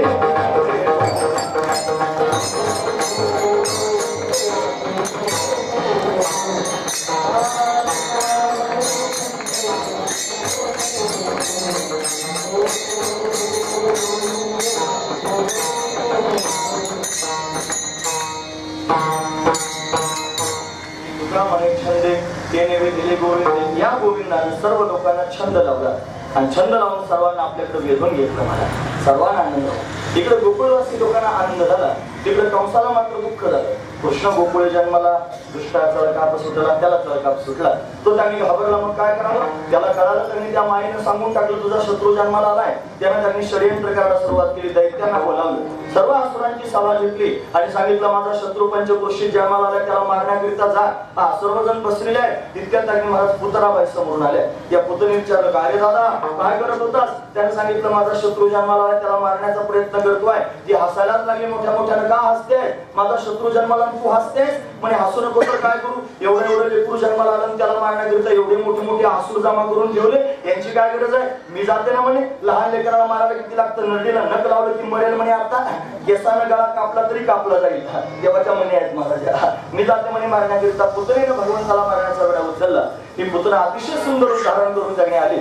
भगवंताला मारण्याच्या उद्देशाने त्यांनी आली. महाराज चतुर्दशीला आली. नंदबाबा त्रयोदशीला कर भरण्याकरिता गेले होते मथुरेला. कर म्हणजे इन्कम टॅक्स भरण्याकरिता त्यावेळेला सुद्धा जावं लागत होतं. मथुरेत कंसाच्या राज्यात कर भरण्याकरिता गेले. तिथं वसुदेवाला भेटले. वसुदेवाला म्हणू लागले मला कळालं तुम्हाला मुलगी झाली होती आणि ती मुलगी कंसाने मारून टाकली. सगळीकडे बोवाटा असाच होता. वसुदेवजी मनात म्हणतात माझी कशाची तुमचीच होती, तुमच्याकडूनच आणली होती, पण ती मारली पण गेली नाही. पण खरं सांगायचं ना, पण मला कळालं म्हणजे तुम्हाला मुलगा झाला. माझं जाऊ दे म्हणे, माझं नशीबच असं आहे. पण तुम्हाला मुलगा झाला बधाई हो. पण असा आहे नंद बाबा इथे जास्त वेळ थांबू नका. वसुदेवजी म्हटले तुम्ही लवकरात लवकर त्यांनी गोकुळाला जा. मग नंदराज विचार करू लागले हा वसुदेव तपस्वी आहे, विनाकारण मला जा म्हणणार नाही. ज्यार्थी हा जा म्हणतोय त्यार्थी काहीतरी बिघडलेला असेल. मग येण्याकरिता निघाले. पण इकडे त्यांनी महाराज चतुर्दशीला पुतना आली. ही पुतना भगवंताला मारण्याकरिता आली होती. चतुर्दशीलाच का आली असेल? चतुर्दशी ही तिथी आहे, 14 क्रमांकाची तिथी. आणि पुतना म्हणजे अविद्या आहे महाराज. ही अविद्या 14 ठिकाणी राहते. 14 ठिकाणी. म्हणजे बघा तुम्ही रामायण आपण जेव्हा ऐकतो ना, त्याच्यामध्ये कैकेयीनं रामप्रभूंना वनवास मागून घेतला. किती वर्षाचा? 14. आता कैकेयीचं काही गणित कच्चं होतं का? तिने ठोक आकडा सांगायचा 12 नाहीतर 15. हे 14 मध्येच कशाकरिता त्यांनी सांगितलं असेल? 14 सांगण्याचं कारण त्यांनी असंच आहे की रावण हा काम आहे आणि कामरूपी रावण 14 ठिकाणी राहतो. पंच ज्ञानेंद्रिय, पंचकर्मेंद्रिय, मन, बुद्धी, चित्त आणि अहंकार ही 14 ठिकाणी आहेत. तिथं त्यांनी कामरूपी रावण राहतो. तसं अविद्या सुद्धा 14 ठिकाणी राहते. पंच ज्ञानेंद्रिय, पंचकर्मेंद्रिय, मन, बुद्धी, चित्त आणि अहंकार या 14 ठिकाणी अविद्या राहतील. तिला मारायचे. चतुर्दशीला आलेली आहे. अतिशय सुंदर उदाहरण करून आली. नामामणी आली नंदाची घरा, स्वरूप सुंदरा देवांगना. या पुतळेला पाहून देवानं डोळे बंद करून घेतले महाराज. का बंद केले? त्याचं कारण पुतना बाल घातली. लहान लहान मुलांना मारत आले होते. दीन आणि दुर्बलांची मारित बालके करिता ते शोके मायबाप अशी त्यांनी अवस्था होती. म्हणून तर त्यांनी महाराज देवानं डोळे बंद केले. अजून विचार करतात देव आता हिला मारायचंय. ही स्त्री आहे तिला कसं मारावं विचार करत होते. माझे डोळे चंद्र सूर्य आहेत त्यांच्या समोर हिला कसं मारावं असा विचार करत होते. आता ते विष घेऊन आलेले अहो भक्तियम स्तनकाल कुटम जिघनसया पायी रक्त साध्वी लेभेगतीन धातुचितांत कोण्यकम वादयालम शरणम व्रजेन. विष घेऊन आलेली आहे. आता मला विष प्यायचं. सगळ्यात आधी कोणी विष पिलं? मग भगवान शंकराने विष पिलं होतं. त्यांचं स्मरण करत होते. देवा आता मला विष प्यायचं. अजून डोळे बंद करण्याचं कारण त्याच्या उदरात आनंद ब्रह्मांड आहे. त्या ब्रह्मांडातल्या जीवजंतूंना सांगत होते विष मी पिणार आहे, मीच पचवणार आहे, चिंता करू नका. असे अनेक कारण आहेत देवाचे डोळे बंद करण्याचे. मग तो स्तनपान करू लागला. तिला त्यांनी महाराज जेवढं विष आणलं होतं सगळं विष देवानं पिऊन टाकलं. तिला प्रेमपाना फुटला. तो प्रेमपान आहे प्राशन केलं. यानंतर त्यांनी महाराज तिचे प्राण भगवान खिचू लागलं. ती मूळ स्वरूपात येऊ लागली. आरडाओरडा करते आहे. मुंच मुंच आली ती प्रवाशिनी. मुंच म्हणजे सोड. तेव्हा सोड सोड म्हणजे दोनदा सोड म्हणते. का दोनदा म्हणली? इहलोकातल्या बंधनातून सोड आणि परलोकातल्या बंधनातून सोड. सोडून टाक देवा. तो बंधनातून सोडवण्याकरताच सगुण होऊन आलेला आहे. महत्वाची गोष्ट आहे. ही अविद्या आहे ती भगवंतावर चाल चालणी करू शकते. पण कोणा? परमात्मेची 2 रूप आहेत. मला तुम्ही ऐकतात ना सर्वच? आता मला काय काय सांगू असं माझं तोंड त्यांनी बारीक आहे. सांगायला गोष्टी जास्त आहेत. वेळ त्यांनी कमी आहे. पण तुम्ही फक्त तक्रार नाही केली तर मी बरंच सांगू शकतो. आणखी प्रतिबंध आहे. संध्याकाळी जाऊन कथाही सांगायच्या. म्हणजे हे सगळे माझ्यावर चौकदारासारखे माझ्याकडे पाहून आहेत. लवकर आवरून घे, तुला संध्याकाळी परत बोलायचं. म्हणजे अशा पद्धतीने सगळ्याच गोष्टी जरी असल्या तरी मला असं वाटतं की हे तुम्ही ऐकलं पाहिजे. हे ऐकायची गरज आहे. त्यापेक्षा मला असं वाटतं मला फार तोंड तयार व्हावे आणि हे सांगायला सुरुवात करा. तुम्ही फक्त मृदंग वाजवत राहू नका. तुम्ही कथा सांगायला सुरुवात करा. तुम्ही फक्त कीर्तन करून थांबू नका. तुम्ही कथा सांगा. या कथेच्या माध्यमातून त्यांनी महाराज अशा पद्धतीने सगळ्या गोष्टी जगाच्या समोर मांडता येतील. पुतळा त्यांनी अविद्या आहे की परमात्म्याला सत्य देवाची 2 रूपात. एक सामान्य रूपाने परमात्मा सगळीकडे व्याप्त आहे. त्याच्यावर त्यांनी अशा पद्धतीनं ती पडदा टाकू शकते. पण तो परमात्मा विशेष रूपाने प्रगट झालाय. मग त्याला काही करू शकत नाही. महत्वाची गोष्ट आहे महाराज. जसा लाकडात अग्नी असतो पण सामान्य रूपाने असतो. तो लाकडाला जाळीत नाही. पण तोच ज्यावेळेला त्यांनी महाराज विशेष रूपाने प्रगट होतो. एका लाकडाचं दुसऱ्या लाकडावर घर्षण झालं की अग्नी प्रगट होतो आणि मग त्या लाकडाला जाळून टाकतो. विशेष रूपाने प्रगट झाला की अग्नी लाकडाला जाळून टाकतो. तसा परमात्मा सामान्य रूपाने तोपर्यंत अविद्येचा विरोध करीत नाही. तो विशेष रूपाने प्रगट झाला की अविद्येला घालवतो. पण श्रीकृष्ण परमात्मा विशेष रूप धारण करून आलाय म्हणून त्याला अविद्या घालवायचं ठरवले. पुतळा त्यांनी मारण्याचा विचार आहे. त्याने पुतणीचा उद्धार करून टाकला. धाड जमिनीवर त्यांनी पडली. विशाल गाय आहे. गोपाळाने खाली उतरवली आणि मग त्या कन्हैयाला खाली उतरवलं. घरी त्यांनी घेऊन आले. यशोदेने अनेक प्रकारे दृष्ट कन्हैयाची काढली. गोशाळेत नेलं. बरं महाराज भागवतातला प्रसंग आहे. त्यानंतर गायीची शेपटी हातात घेतली आणि बाल रक्षा स्तोत्र 18 श्लोक आहेत असे म्हणत त्याच्यावरून गायीची शेपटी उतरवली. बाळाला जर फार दृष्ट लागत असली तर गायीची शेपटी त्याच्यावरून उतरत जावी महाराज. 18 श्लोक म्हणून महत्वाची गोष्ट आहे. नाहीतर ते श्लोक कळाले तर ओम नमो भगवते वासुदेवा म्हणायचं. शेपटी उतरवायची आणि तेही नाही लक्षात राहिलं तर रामकृष्ण हरी म्हणायचं आणि गायीची शेपटी उतरवायची. फक्त पथ्य एकच आहे. गाय गावरान असली पाहिजे. नाही तर जर्सीची शेपटी जर्सीची शेपटी जर उतरवली तर बाळांना नसता रोग व्हायचा. महत्वाची गोष्ट आहे. पण गावरान गायची शेपटी उतरवली की त्यांनी मराठ बाळाची दृष्ट थांबत असते. म्हणून त्यांनी कन्हैयाला दृष्ट लागू नये म्हणून आईनं अशा पद्धतीने दृष्ट काढलेली आहे. पुतळा मारले गेल्याची बातमी कंसाला कळाली. कंसानं महाबळ नावाच्या दैत्याला पाठवलं. तो त्यांनी ब्राह्मणाचं रूप धारण करून आला. भगवंताला ब्राह्मण फार प्रिय आहे महाराज. महत्वाची गोष्ट आहे. ब्राह्मण हे भगवंताचं मुख आहे. भगवंताला त्यांनी हा भगवान गो ब्राह्मण प्रतिपालक आहे. महत्वाची गोष्ट लक्षात घेण्यासारखीच आहे. आज लोकांना ब्राह्मण नको आहे. आज लोक ब्राह्मणांचा द्वेष करतात. ब्राह्मणांचा मत्सर करतात. ब्राह्मणांच्या विरोधात त्यांनी बोलतात. पण माझं म्हणणं ऐका. या ब्राह्मणांनी वेद जिवंत ठेवला महाराज. लोकांचे घाले झाले जसे मंदिरांवर झाले तसे ग्रंथांवर पण झाले. पण ब्राह्मणांनी वेद जिवंत ठेवला. मुखोद्गत ठेवला. स्वरासहित अस्खलित जिवंत ठेवला. वेद आपलं सर्वांचं जीवन आहे. आपण वैदिक आहोत महाराज. पण वेद ज्यांनी जीवन ठेवला ते ब्राह्मण आहेत. त्यांचे आपल्यावर उपकार आहेत. आपण त्यांना विसरता कामा नये. माझ्या देवानं ब्राह्मणाचा त्यांनी आठवण म्हणून छातीवर पायाचा ठसा जपून ठेवला. आपण श्रीवत्स लांछन त्याला म्हणतो. पण ब्राह्मण त्यांनी भगवंताला प्रिय आहे. गो ब्राह्मण प्रतिपालक भगवंताला म्हटलं जातं. जसा श्रीकृष्ण परमात्मा गोब्राह्मण प्रतिपालक आहे, तसा अजून एक जागी राजा आपल्या या धरित्रीमध्ये जन्माला आला, त्याचं नाव आहे शिवशंभू, जो त्यागी महाराज छत्रपती असणारा राजा आहे. हा, छत्रपती शिवराय तर आहेतच आहे, पण संभाजी राजासारखा राजा त्यांनी धर्मवीर जन्माला आला की ज्याने त्यांनी खऱ्या अर्थाने धर्म जिवंत ठेवला. हे दोनही राजे असे आहेत जे त्यांनी महाराज गोब्राह्मण प्रतिपालक आहे. आज छत्रपतींच्या नावासमोर कोणी गोब्राह्मण प्रतिपालक म्हणत नाही, ते खोडूनच काढलं महाराज. छत्रपतींच्या नावाच्या पुढे त्यांनी जय भवानी असं म्हटलं जात होतं, ती भवानी लोकांनी काढून टाकली. हे सगळे चरित्र त्यांनी महाराज विस्कळीत करून टाकले. जे आपल्याला शिकवलेले चरित्र आहेत ते वेगळे होते, आणि आता लहान मुलांना शिकवले जातात ते चरित्र वेगळे आहे. आपल्याला शिकवलं जात होतं की भगवान शंकर स्वतः त्यांनी महाराज शिवाजी राजाच्या रूपाने प्रत्यक्ष प्रगट झाले. शिवाई देवीला नवस केला, त्या नवसाने त्यांनी महाराज प्रत्यक्ष भगवान शंकर त्यांनी जन्माला आले शिवाजी राजाच्या रूपाने. हे त्याच्यात ऐकायला मिळत नाही. भगवती जगदंबा त्यांनी प्रसन्न झाली, तिने भवानी तलवार दिली, हे त्याच्यात त्यांनी चरित्रात आज सांगितलं जात नाही. भगवान त्यांनी महाराज शंकराचा रायरेश्वराचा अभिषेक केला, त्यांनी अशा पद्धतीने रक्ताने अभिषेक केला. हे आज कोणाला चरित्रात शिकवलं जात नाही का? तुमचा धर्म बुडवायचा आहे म्हणून, तुमच्या धर्माला त्यांनी अशा पद्धतीनं खालून पोकळ करून टाकायचंय म्हणून, आपले मत त्यांनी विस्कळीत करून टाकायचे म्हणून, हा त्यातला भाव आहे. म्हणून माझं म्हणणं ऐका तुम्ही सगळ्यांनी, कोणी काही सांगत असलं तरी चालेल, तरी पण तुम्ही तुमच्या निष्ठेपासून बाजूला जाऊ नका. तुम्ही तुमची दृढ निष्ठा अंतःकरणात धारण करा. आणि या सगळ्या गोष्टी पाहता माझं सांगायचं काम आहे महाराज, या व्यासपीठावर उभा आहे, हे व्यासपीठ धर्माचं व्यासपीठ आहे. तुम्ही सर्व महाराज मंडळी माझ्या समोर आहात. प्रत्येक महाराजाचं कर्तव्य आहे कंबर बांधल्यानंतर त्याने धर्म सांगावा. मग मी धर्म सांगण्याकरिता या ठिकाणी उभा आहे. वेगवेगळे व्यासपीठ असतात, काही ठिकाणी समाजकारणाचे असतात, काही राजकारणाचे असतात, हे धर्मकारणाचं आहे. आणि धर्मकारण सर्वांचं मूळ आहे, आधी धर्म आहे मग बाकीची कारण आहे. मग धर्म सांगितला पाहिजे, तो धर्म असाच आहे. या धर्मामध्ये त्यांनी महाराज ब्राह्मणाला विशेष असणारं महत्व आहे, पण ब्राह्मणाचे त्यांनी महाराज निंदा करू नका. जो करील तो अशा पद्धतीने भोगेल, ज्यानं पाप केले तो भोगणारच आहे. आपल्याकडे काही कर्तव्य नाही कोणाची गुन्हे काढण्याचं, म्हणून त्यांनी महाराज ब्राह्मण भगवंताला प्रिय आहे, तो ब्राह्मण होऊन आला म्हणून देवानं जीवेच मारणार आहे.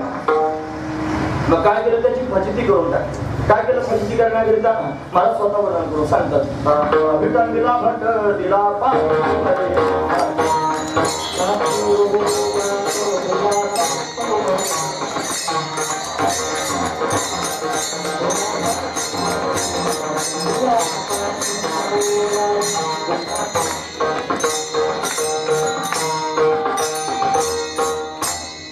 पिण्यापुरतच प्रमाण पाहिजे असते. नरकाचा आजार झाला असो. विटंबिला भट दिला पाठीवरी पाठ, विटंबना केली, जानवे तुटले, पंचांग फाटले, धोतर गळाले डोंगराचे. नागाच कंसाच्या समोर गेला. कंसाला जाऊ नकोस म्हणे, कुठे जाऊ नको, तुझा शत्रू मारण्याकरिता गेलो तो म्हणे, ब्राह्मण होऊन जिवंत गेलो म्हणून जिवंत पडत आलो, त्याने मला मारलं नाही, तू गेला तर तुझी गॅरंटी देता यायची. मग काय करावं? कंस काय ऐकण्यासारखं नव्हतं. यानं अनेक दैत्यांना पाठवलं मला. कंसानं शकटासूर पाठवला, हा बैलगाडीत घुसला. देवानं लाथ मारल्याबरोबर शकटासुराचा उद्धार केला. कंसानं पूर्णावर्त पाठवला, तो सोसाट्याच्या वाऱ्याच्या रूपाने आला. दैत्यनामना पूर्णावर्त कंस वृत्ती करून देता चक्रवात स्वरूपेने जहार आसीन मरभकम, भगवंताला उचलण्याकरिता आला, पण देवानं त्याची मानगूट पिरगळून अशा पद्धतीने मारून टाकला. त्यानंतर वत्सासुर आला, त्याच्यानंतर त्यांनी धेनुकासुर आला, त्याच्यानंतर आघासुर आला, त्याच्यानंतर व्योमासुर आला, त्याच्यानंतर केशियासुर आला, त्याच्यानंतर अरिष्टासुर आला. असे अनेक असुर आले महाराज. भगवंताने सगळ्या दैत्यांना मारले. काय फक्त दैत्यांना मारण्याकरिता आला होता का? नाही, भक्तांना आनंद देण्याकरिता आला होता. मग भक्तांना आनंद देण्याकरिता काय करतोय? हा त्यांनी भक्तांच्या अंगणात रांगतोय. यशोदा राणीच्या अंगणामध्ये कन्हैया रांगू लागला. कसा रांगतोय? तळवे तळहात टेकी, डाव्या गुडघ्याने रांगत, रंगणी रंगनाथ कोण्या देखील असे रांगू लागला. हा रांगतोय, फार समाधान वाटतंय. तळवे टेकवतो, तळ हात पण टेकवतोय. का बरं माहिती आहे? त्याचा भाव आहे. हा तळवे टेकवतोय पायाचे, त्याचं कारण पृथ्वी भगवंताची पत्नी आहे. आपण रोज सगळे नमस्कार करतो की नाही, समुद्र वसनी देवी पर्वतस्थान मंडले विष्णू पत्नी नमस्तुभ्यम पादस्पर्शम क्षमस्वमे. भगवंताची पत्नी आहे, तिला भगवंताच्या चरणांची अपेक्षा म्हणून चरण टेकवतोय. आणि हात का टेकवतोय? तर हात का टेकवतोय? तो हात टेकून त्यांनी मला अशा पद्धतीने तिला आश्वासन देतोय, तू गेली होतीस ना ब्रह्मदेवाकडे सांगायला माझ्यावर पापाचा भार झाला म्हणून, हे बघ म्हणे आलो, चिंता करू नकोस, सगळ्या पापाचा भार मी आता घालवणार आहे. हाताने तिला आश्वासन देतोय, पायाने तिला समाधान देतोय. दोन गोष्टी त्यांनी देतोय. पण तळवे तळ हात टेकीत डाव्या गुडघ्याने रांगत रांगू लागला. रांगता रांगता कन्हैया उभा राहू लागला. उभा राहता राहता पाऊल टाकू लागला. तो उभा राहिल्यावर यशोदेला फार आनंद झाला महाराज. सामान्य संसारातले लेकर उभे राहिले की आईला किती आनंद होतो. मी कौतुकाने सांगते, बाळ उभं राहिलं, कोणी नाही पाहिलं बा असं म्हणते की नाही माझं आई. सामान्य लेकरू उभं राहिलं की आईला एवढा आनंद होतो. कन्हैया उभा राहिल्यानंतर यशोदेला किती आनंद झाला असेल. कन्हैया जागी उभा राहू लागला, पाऊल टाकू लागला, चालू लागला, पळू लागला. तो पळतोय, मित्रांबरोबर खेळतोय. त्याच्या मित्रांची नाव आहेत महाराज पेंद्या, अवरद्या, वाकुड्या, शिदाम, सुदाम, मधुमंगल, मनसुख, बल, सुबल अशी त्यांनी महाराज मित्रांची नाव आहेत. ही सगळी मित्रमंडळी कन्हैयाच्या अवतीभोवती आहेत. सर्वांबरोबर उड्या मारतोय, खेळतोय. सर्व मित्रांकडे देवानं पाहिला, अशी मरतुकडे सर्व मित्र आहेत. म्हणे का रे, गवळ्याच्या घरची पोरं आहात, असे मरतुकडे कशाने झाला, घरी खायला भेटत नाही का काय? हो म्हणे देवा आमच्या घरी भरपूर आहे सगळं, दही दूध तूप लोणी, पण सगळं सगळं डेअरीला जात, आमच्या डेअरीला काहीच शिल्लक राहत नाही. आता काय करावं असं त्यांनी बोलायला सुरुवात केली. मग देवाने विचार केला, म्हणजे सगळ्या गावकऱ्यांना सांगितलं पाहिजे. सगळ्या गावाला एकत्र केलं, ग्राम सभा देऊन सांगायला सुरुवात केली, अरे आपल्या लेकरांना आधी पोटभर खाऊ द्या, मग बाजाराला घेऊन जा. पण गावातल्या कोणीच ऐकलं नाही. मग देवाने फक्त गोपाळांची मिटिंग घेतली, फक्त सदस्यांना बोलावलं आणि बोलावून सांगितलं पाहिजे खायला देत नाहीत ना, मग आपण त्यांनी महाराज आता एक मंडळ स्थापन करू. देवाने एक मंडळ स्थापन केलं, त्याचं नाव आहे चौर्य विद्या प्रसारण मंडळ. म्हणजे चोरी करायचं ठरवलं. आता चोऱ्या करायच्या, एक जण त्यांनी मला देवा चोरी करणं काही चांगलं असतं का रे, मंडळ स्थापन करून चोऱ्या करतोस का, म्हणजे हे काही चांगली चांगली गोष्ट नाही. म्हणजे अरे पण चोरी करायची पण लोकांची नाही, आपली आपलीच करायची. आपल्या घरचे लोक खायला देत नाहीत ना, मग आपणच त्यांनी आपल्या घरामध्ये जायचं. आणि मग एक तो घरमालक असणारा जो छोटासा गोपाळ आहे त्यांना आधी जायचं, त्यानं त्यांनी हळूच कडी उडायची. मग सगळ्या गोपाळांना मी घेऊन येईल, मग कुठेतरी दूध तूप ठेवलेलं आहे ते दाखवायचं, आम्ही भरभरून खायचं, खाऊन झाल्यानंतर हळूच आम्हाला बाहेर काढून द्यायचं, परत कडी लावून घ्यायची. त्याला काही चोरी म्हणतात का? घरमालकानं त्यांनी मला चोरांना घरात न्यायचं, तुझी दाखवायची, माल काढून द्यायचा, परत कडी लावून घ्यायची, दरोडा पडला बातमी द्यायची, हे काही कामाचं नाही म्हणतात. म्हणून त्यांनी चोरी त्यांनी करणार, पण आपल्या घरातच आपल्याला खायचं. अशा रोज उठून त्यांनी चोऱ्या होऊ लागल्या. म्हणजे थोड्या थोड्या वस्तू घेऊन या, काय आणायचं म्हणजे वस्त्रगाळ केलेली माती घेऊन या, थोडेसे सराटे घेऊन या, छोटे छोटे दगड घेऊन या. म्हणजे कशाला हे, म्हणजे वस्त्रगाळ केलेली माती घ्यायची. गोपिका जर पकडायला आले तर त्यांच्या डोळ्यातच धूळ झोकायची, पळून जायचं. हे तेव्हापासून या डोळ्यात धूळ झोकणे, पळून जायचं म्हणे. अरे म्हणे पण ती गोपी जर चष्मा लावणारी, मग काय करायचं देवा?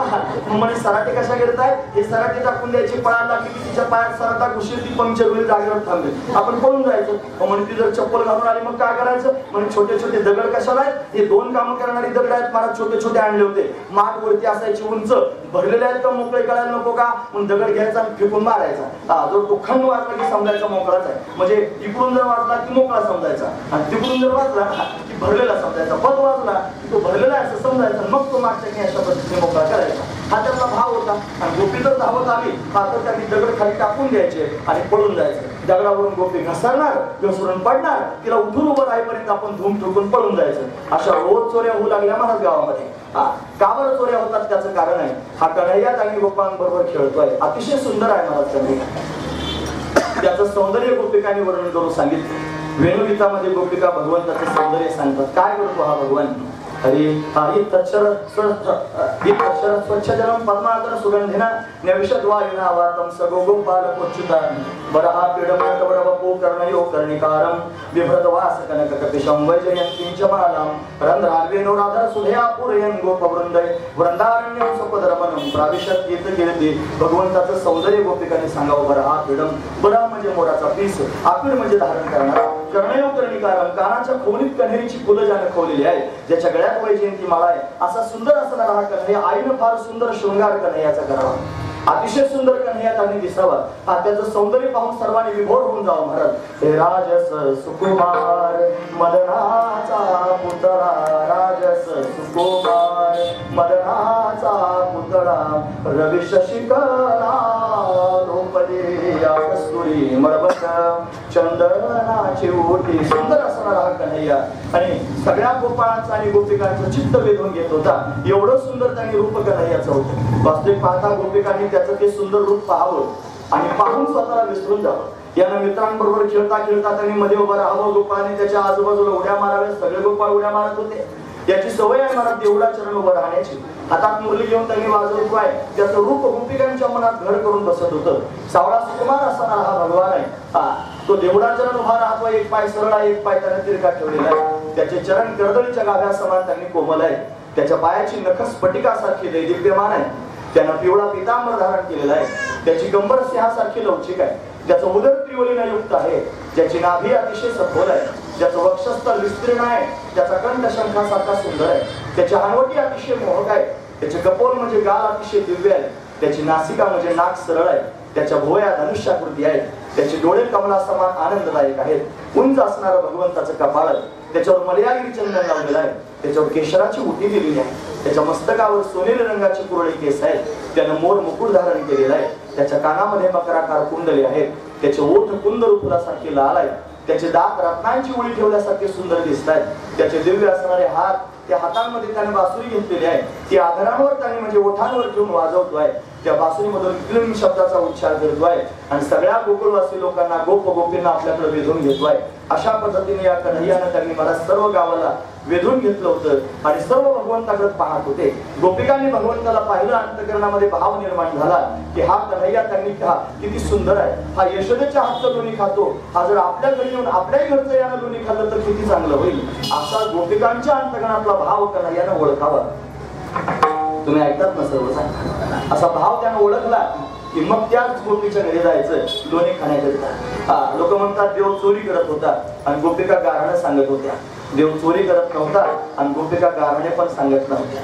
देव त्यांनी जात होता चित्त चोरण्याकरिता आणि गोपी येत होत्या देवाचं दर्शन प्राप्त करण्याकरिता. महत्वाचा भाव आहे. पण रोज उठून चोऱ्या होऊ लागल्या. यशोदेच्या समोर तक्रार येऊ लागली, यशोदे बाहेर ये. म्हणे काय, तुझ्या कन्हैयाला काही समजावून सांग, हा रोज आमच्या घरात पुसतो, चोऱ्या करतो, सर्वांना त्रस्त करून याने टाकलेला आहे, असं त्यांनी बोलायला सुरुवात केली. यशोदा आणि विचार करते, माझ्या घरी एवढं दही तूप लोणी आहे, हा लोकांच्या घरी चोऱ्या करायला जातो घेऊ. माझ्या डोळ्यासमोर बलरामा बरोबर अंगणामध्ये खेळत असतो आणि पुन्हा या सगळ्या गोपी म्हणतात चोरी करण्याकरिता येतो. याच्या अंगामध्ये अनेक खोडे आहेत, त्याने काय करावं माहितीये, त्याला अनेक रूप धारण करतात एका वेळेला. हा यशोदेच्या समोरही बलरामा बरोबर खेळताना दिसतो आणि गोपाळांबरोबर चोरी करण्याकरिता सुद्धा जातो. म्हणून गोपिका गाणं सांगायला आले की घरी दिसायचा आणि तो त्या चोरी करून पळून गेलेला त्यांनी असायचा. पण गोपीने सांगावर यशोधराने व्याकुल होतो. मग यशोदेने त्यांनी मनात कान पकडून कन्हैयाला सांगायला सुरुवात केली, हे कृष्णा तुला मी ताकीद करीते, घरी कोणाच्या जाऊ नको रे कान्हा, लोकांच्या घरी जाऊ नकोस. म्हणून त्यांनी गवळ्या घरी बोभाटा उठला, माठ तयाची फोडू नको रे, म्हणून रागीट तुझा पितानंद मार तयाचा खाऊ नको रे, असं त्यांनी म्हणत यशोदेने सांगायला सुरुवात केली. कन्हैया विचार करतो, या गोपी मनात मला बोलावं तर मी त्यांच्या घरी जातो आणि पुन्हा माझं कारण सांगण्याकरिता येतात, यांना काहीतरी आदल घडवली पाहिजे. काय आदल त्यांनी घडवावी, म्हणजे यांची आता खोडी करायची. मग काय काय खोड्या भगवंताने कराव्या, अनेक प्रकारच्या खोड्या केल्या महाराज या देवा. त्याने काय केले, या गोपिकाने नाकाबंदी करायला सुरुवात केली. गोपिका रात्रीच्या वेळेला गस्त घालत उभ्या राहायच्या, हातात काठी घेऊन उभ्या राहायच्या. यानं सगळ्या पोरांना घेऊन त्यांनी चोरी करायला जावं. सगळ्या गोपिका उभ्या होत्या. गोपाळ म्हणले, देवा आज काय आपल्याला खायला भेटत नाही, आज या गोपी हातात काठी घेऊन उभ्या, तुम्हाला चिंता करू नका. मग काय करायचं, तुम्ही सगळ्यांनी डोळे बंद करून घ्या. सगळ्या गोपाळांनी डोळे बंद केले. डोळे बंद केल्याबरोबर सर्वांना आतमध्ये नेलं. आतमध्ये सगळे जाऊन पोहोचले. पण म्हणजे कसं काय आलो, तुम्हाला माहित नाही म्हणला, माझ्याकडे जादू आहे. सर्वांना आतमध्ये आणलं. आता त्यांनी मला सगळे माठ फोडायला सुरुवात केली, दैदूक खायला सुरुवात केली. गोपिकांना बाहेर कळालं की आतमध्ये चोर घुसलेले आहे. सगळ्या गोपी धावत धावत आतमध्ये येऊ लागल्या. अरे गोपी आल्या, चाहून लागली गोपाळांना. गोपाळ कन्हैया म्हणला, चिंता करू नका, परत डोळे बंद करून घ्या. सगळ्यांनी डोळे झाकले महाराज. एक गोपाळ मोठा हुशार होता, त्याचं नाव गोपी द्या. तुम्हाला अरे ते डोळे झाकले की आत नेते, डोळे झाकले की बाहेर काढते, नेमकं काय करते पाहायला पाहिजे ना. डोळे झाक म्हणल्यावर त्याने डोळे झाकले, पण असे अर्धवट झाकले, आखे नाही झाकले, अर्धेच झाकले. आणि अर्धे डोळे झाकून त्यांनी मला सगळे गोपाळ पूर्ण डोळे झाकले होते, बाहेर निघाले. हा एकटाच सवाण्यात अडकला. घरासोबत जी सवाना असतं ना, त्याला धोरं म्हणतात, सवाना म्हणतात, अजून काय नाव असतील मला माहित नाही. पण घराच्या छताला असणारी खिडकी, त्याच्यात त्यांनी अडकला. अडकल्यानंतर कमरेपासून खाली खाली आणि कमरेपासून वरती वरती होता. गोपी आल्या म्हणे, चोर कुठे आहेत? सगळे त्यांनी माठ फोडून टाकले, चोरच दिसत नव्हते. इकडे इकडे पाहायला लागल्या, वरती दिसला चोर, पाय हलवत होता. गोपिकांच्या हातात काठ्या होत्याच महाराज. अशा पोटऱ्या साळून काढल्या खालून, मोठ्या मोठ्या धाव कृष्णा धाव धाव म्हणलं की कन्हैया धावत आला. पेंद्या अडक, अरे पेंद्या कसं काय अडकला? डोळे झाकले नव्हते का? तुम्हाला अर्धेच झाकले होते तेव्हा. म्हणला, माझ्यावर जर विश्वास ठेवायचा असला तर डोळे झाकून ठेवायचा, नाही तर अर्धवट विश्वास ठेवाल तर माया खाली पोटऱ्या साळून काढली. महत्वाची गोष्ट आहे, हे सांगण्याकरिताच ही लीला आहे. अशा अनेक प्रकारचे लीला करतात, त्याच्या लीलांमध्ये असणारे भाव आहे. तुम्ही अजून ऐकण्याच्या मनस्थितीत आहात का? थोडं किती वेळ कीर्तन केलं पाहिजे बरं? अजून संयोजकांनी सांगा तिकडून मला. तुम्ही एक बोट वर करता म्हणजे नेमकं काय समजायचं? 1 वाजेपर्यंत नाही, अजून काही 15-20 मिनिटं समारोप करीपर्यंत सारखं अभंगात प्रवेश करतो ना. मग अभंग ऐकून त्यांनी थांबलं पाहिजे, महत्वाची गोष्ट आहे. जर आता मी ब्रेक दाबला तर आता बघा माझी आई म्हणते तुझं तोंड जर खापराचं असतं तर फुटलं असतं. मग एक क्षणभर सुद्धा निश्वास सुद्धा बोलण्यातच घेतलाय जेणेकरून तुम्हाला जास्त ऐकायला मला अशी तळमळ माझ्या पोटातली आहे. कोण सांगताय कोणी गडबड करू नका. मला कीर्तनात कोणी घड्याळ दाखवलेलं ते फार डोकं सरकून जातं. मग मी एवढं प्रेमाने सांगतो लोक घड्याळ दाखवतात वाईट वाटतं. चुकून नाही घड्याळ दाखवू नका. 12:30 पर्यंत मी नक्की थांबणार आहे. नक्कीच 12:30 पर्यंत थांबणार आहे. लगेच आम्हाला परत निघायचं पुढच्या कार्यक्रमात. लक्षपूर्वक ऐका. असा कन्हैया अनेक प्रकारचे खोड्या करतो. गोपिकांनी त्यांनी विचार केला आपण काठ्या घेऊन गेलो तरी सुद्धा त्यांनी घरात घुसतो कुठून घुसतो कळत नाही. मग आता काय करावं. एक म्हातारा झोपवला मला चारामध्ये. तो त्याने राखण म्हणून झोपवला होता. अशी मोठी त्याची ढेरी होती. त्याला दष्टपुष्ट होता. चांगलं दैदूत तूप लोणी खाऊन त्यांनी मला झोपला होता. तोंडामध्ये दात नव्हते. बरं चांगली झोप लागली ती घोरत होता मला. असं त्यांनी घोरणारा म्हातारा दारात होता. कन्हैया गेला आणि गेल्यानंतर यानं पाहिलं म्हणे अरे हे झोपवलं हे दारात राखण म्हणून. मग काय करायचं. इकडे इकडे पाहिलं बाहेर माठ अडकवलेले होते. डेरे होते मोठे मोठे आणि ताकाचे डेरे होते. महत्वाची गोष्ट आहे मला. ताकाचे डेरे बाहेर अडकवलेले होते. तुम्ही ऐकतात ना सर्वजण. ऐकण्यासारखं सांगतो. डेरे कशाचे होते. ताकाचे. कुठे अडकवलेले होते. बाहेर अडकवले. लोण्याचे पण डेरे असतील ना ते कुठे होते. ते घरात. म्हणजे लोणी घरात आणि ताक बाहेर. मग ताक आणि लोणी यांचं सार काय आणि आसार काय. लोणी सार आणि ताक म्हणजे आसार. जे आसार असतं ते कुठे ठेवायचं असतं बाहेर आणि जे सार असतं ते कुठे ठेवायचं असतं घरात. घरातले माणसं कुठे झोपले होते. घरात. म्हातार कुठे झोपलं होतं बाहेर. म्हणजे आसार असतं ते कुठे ठेवायचं असतं.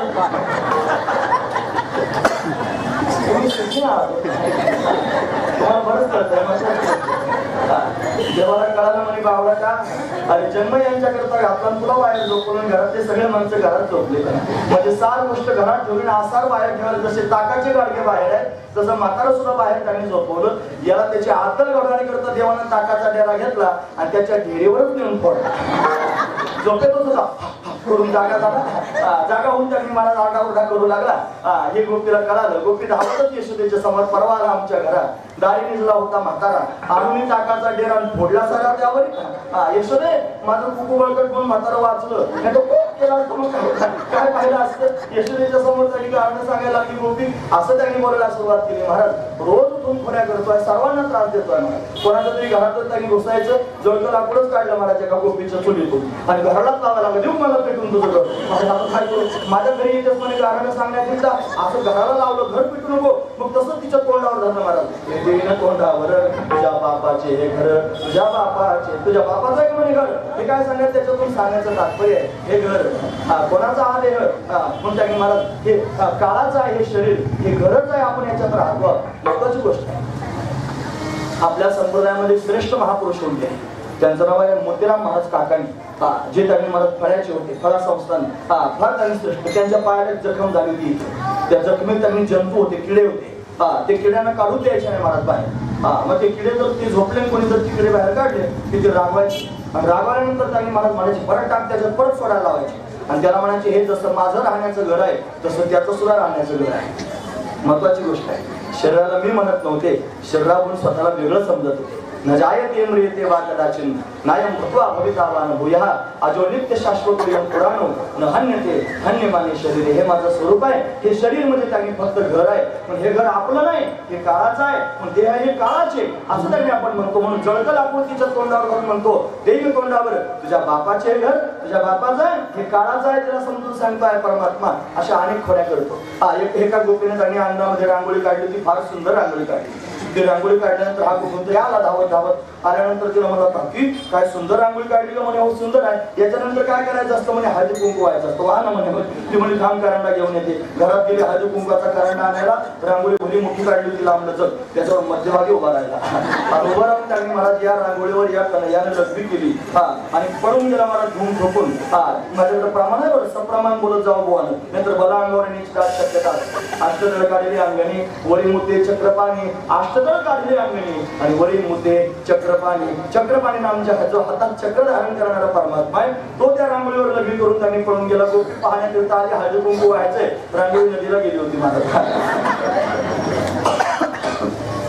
रागावली गोपी आणि यशोदेच्या समोर त्यांनी सांगण्याकरिता गेली. का त्याच्यावर लग्न केली असेल त्याचं कारण आहे. शब्द वापरला अष्टदळ काढली अंगणी. अष्टदळ म्हणजे अष्टदा प्रकृती आणि परमात्मा हा प्रकृतीचा मालक आहे. त्याचा संग झाल्याशिवाय प्रकृतीच्या बंधनातून मुक्त होता येत नाही. म्हणून तो परमात्माच आपल्याला प्रकृतीच्या बंधनातून मुक्त करू शकतो. म्हणून ही लीला भगवंताने केली. अशा अनेक प्रकारच्या खोड्या कन्हैया करतोय. असा खोड्या करतो म्हणून त्यांनी महाराज यशोदेने विचार केला आता याला घरी ठेवायचं नाही, हे उद्या जाई वना सगळे घेऊन बोधना असं त्यांनी महाराज त्याला सांगून टाकलं. तू रानात जा. मग त्याने सगळ्या गोपाळांना सांगितलं तुम्ही सगळे गोपाळ माझ्या बरोबर तुम्ही गाया घेऊन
अरे तुम्ही सारे गोपाळ गाया घेऊन रानात या. सगळ्यांनी रानात या गोपाळांनी. सगळे गोपाळ अशा पद्धतीने त्यांनी महाराज तयार झाले.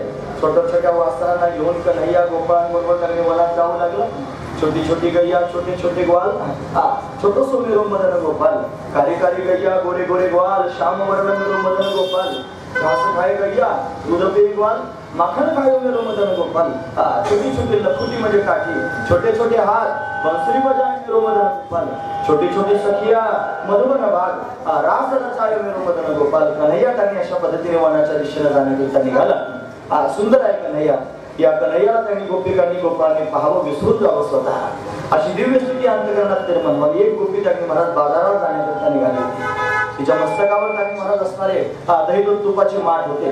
दुडीवरी दुडी गवळणी साते निघाले. सात म्हणजे बाजाराला जाण्याकरिता निघाली गोपी. आणि जात असताना हा कन्हैया पण त्यांनी महाराज गोमातेला घेऊन वनाला जाताना दिसला. हा वनाला जातोय मुरली वाजवत वाजवत चालतोय. काय सुंदर छबी असते ना. तुम्ही ऐकत नसतो आजच्या या कालाच्या कीर्तनात भगवंताच्या रंगात रंगून जायचं असतं मला. बाकी कशाचा विचार करू नका. फक्त कन्हैयाला डोळ्यासमोर आला. तो फार सुंदर आहे फार दिव्य आहे. तो वनाच्या दिशेने जातोय. शांत शीतल असणारा वारा वाहतोय. कन्हैया त्यांनी महाराज वासर पुढे आहेत गोपाळ बरोबर आहेत. कन्हैया सर्वांच्या मध्ये आहे. मुरली वाजवतोय. त्याच्या मस्तकावर मोर पीस आहे. तो त्यांनी वाऱ्याच्या माध्यमातून त्यांनी हलतोय. असा दिव्य असणारा कन्हैया तो मुरली वाजवतोय. तिरक्या नजरेने पाहतोय. बाजाराला जाणाऱ्या गोपीकडे कन्हैयाने तिरक्या नजरेने पाहिलं. आणि पाहिल्यानंतर त्यांनी महाराज या भगवंताने तिच्याकडे पाहून स्मित हास्य केलं. हे स्मित हास्य केल्याबरोबर त्यांनी महाराज गोपी स्वतःला विसरूनच गेले. डोक्यावर एवढा बहार होता तर हे जो चुकलं लोण्याचा. पण त्यांनी महाराज पुढे पाऊल टाकायचंच विसरले. जागेवर स्तब्ध झाली स्टॅच्यू म्हणल्यासारखी अशी त्यांनी उभीच राहिली महाराज. आणि कन्हैया निघूनही गेला. ती रस्त्यातच उभी आहे मध्यभागी. डोक्यावर त्यांनी दुडी आहे म्हणजे त्यांनी घागरी आहे. आणि असं त्यांनी अवस्था रस्त्यात उभी आहे. तिचे डोळे पण उघडेच आहे. तिचं तोंड सुद्धा उघडच आहे. अवाक झालेली आहे. आणि अशाच पद्धतीने उभी आहे. बाकीच्या सगळ्या गोपिका मागून बाजाराला जाण्याकरिता आल्या. पाहिलं तर मध्यभागीच उभी होती. आणि उभे राहून त्यांनी अशा पद्धतीनं डोळे उघडे होते तोंड उघडं होतं. सगळ्या गोपी पाहायला गेलं झालं काय अशी पुतळ्यासारखी उभी राहिली. एक तिची मैत्रीण आणि घाई तिला हलय काय करतेस म्हणे रस्त्यात उभी राहिले दचकली महाराज. आणि दचकल्यानंतर त्यांनी सावध झाले. मग सावध झाल्यावर ना त्या गोपीने तिला विचारलं सखीनं काय झालं तुला सांगता येईल अशी का उभी राहिलीस. का बरं त्यांनी डोळे उघडे आहेत तोंड उघडे उघडे त्यांनी कशाचा विचार करते. रस्त्याच्या मध्यभागी उभी राहून कशाचा विचार करते तुला झालं काय सांग असं ज्यावेळेला त्यांनी त्या सखीने विचारलं त्यावेळेला या गोपीनं अंतकरणातली खरी स्थिती वर्णन करून सांगितली. काय झालं मग त्यांनी महाराज ती गोपी वर्णन करून सांगितले.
स्वतःच्या अंतःकरणातली स्थिती वर्णन करून सांगते.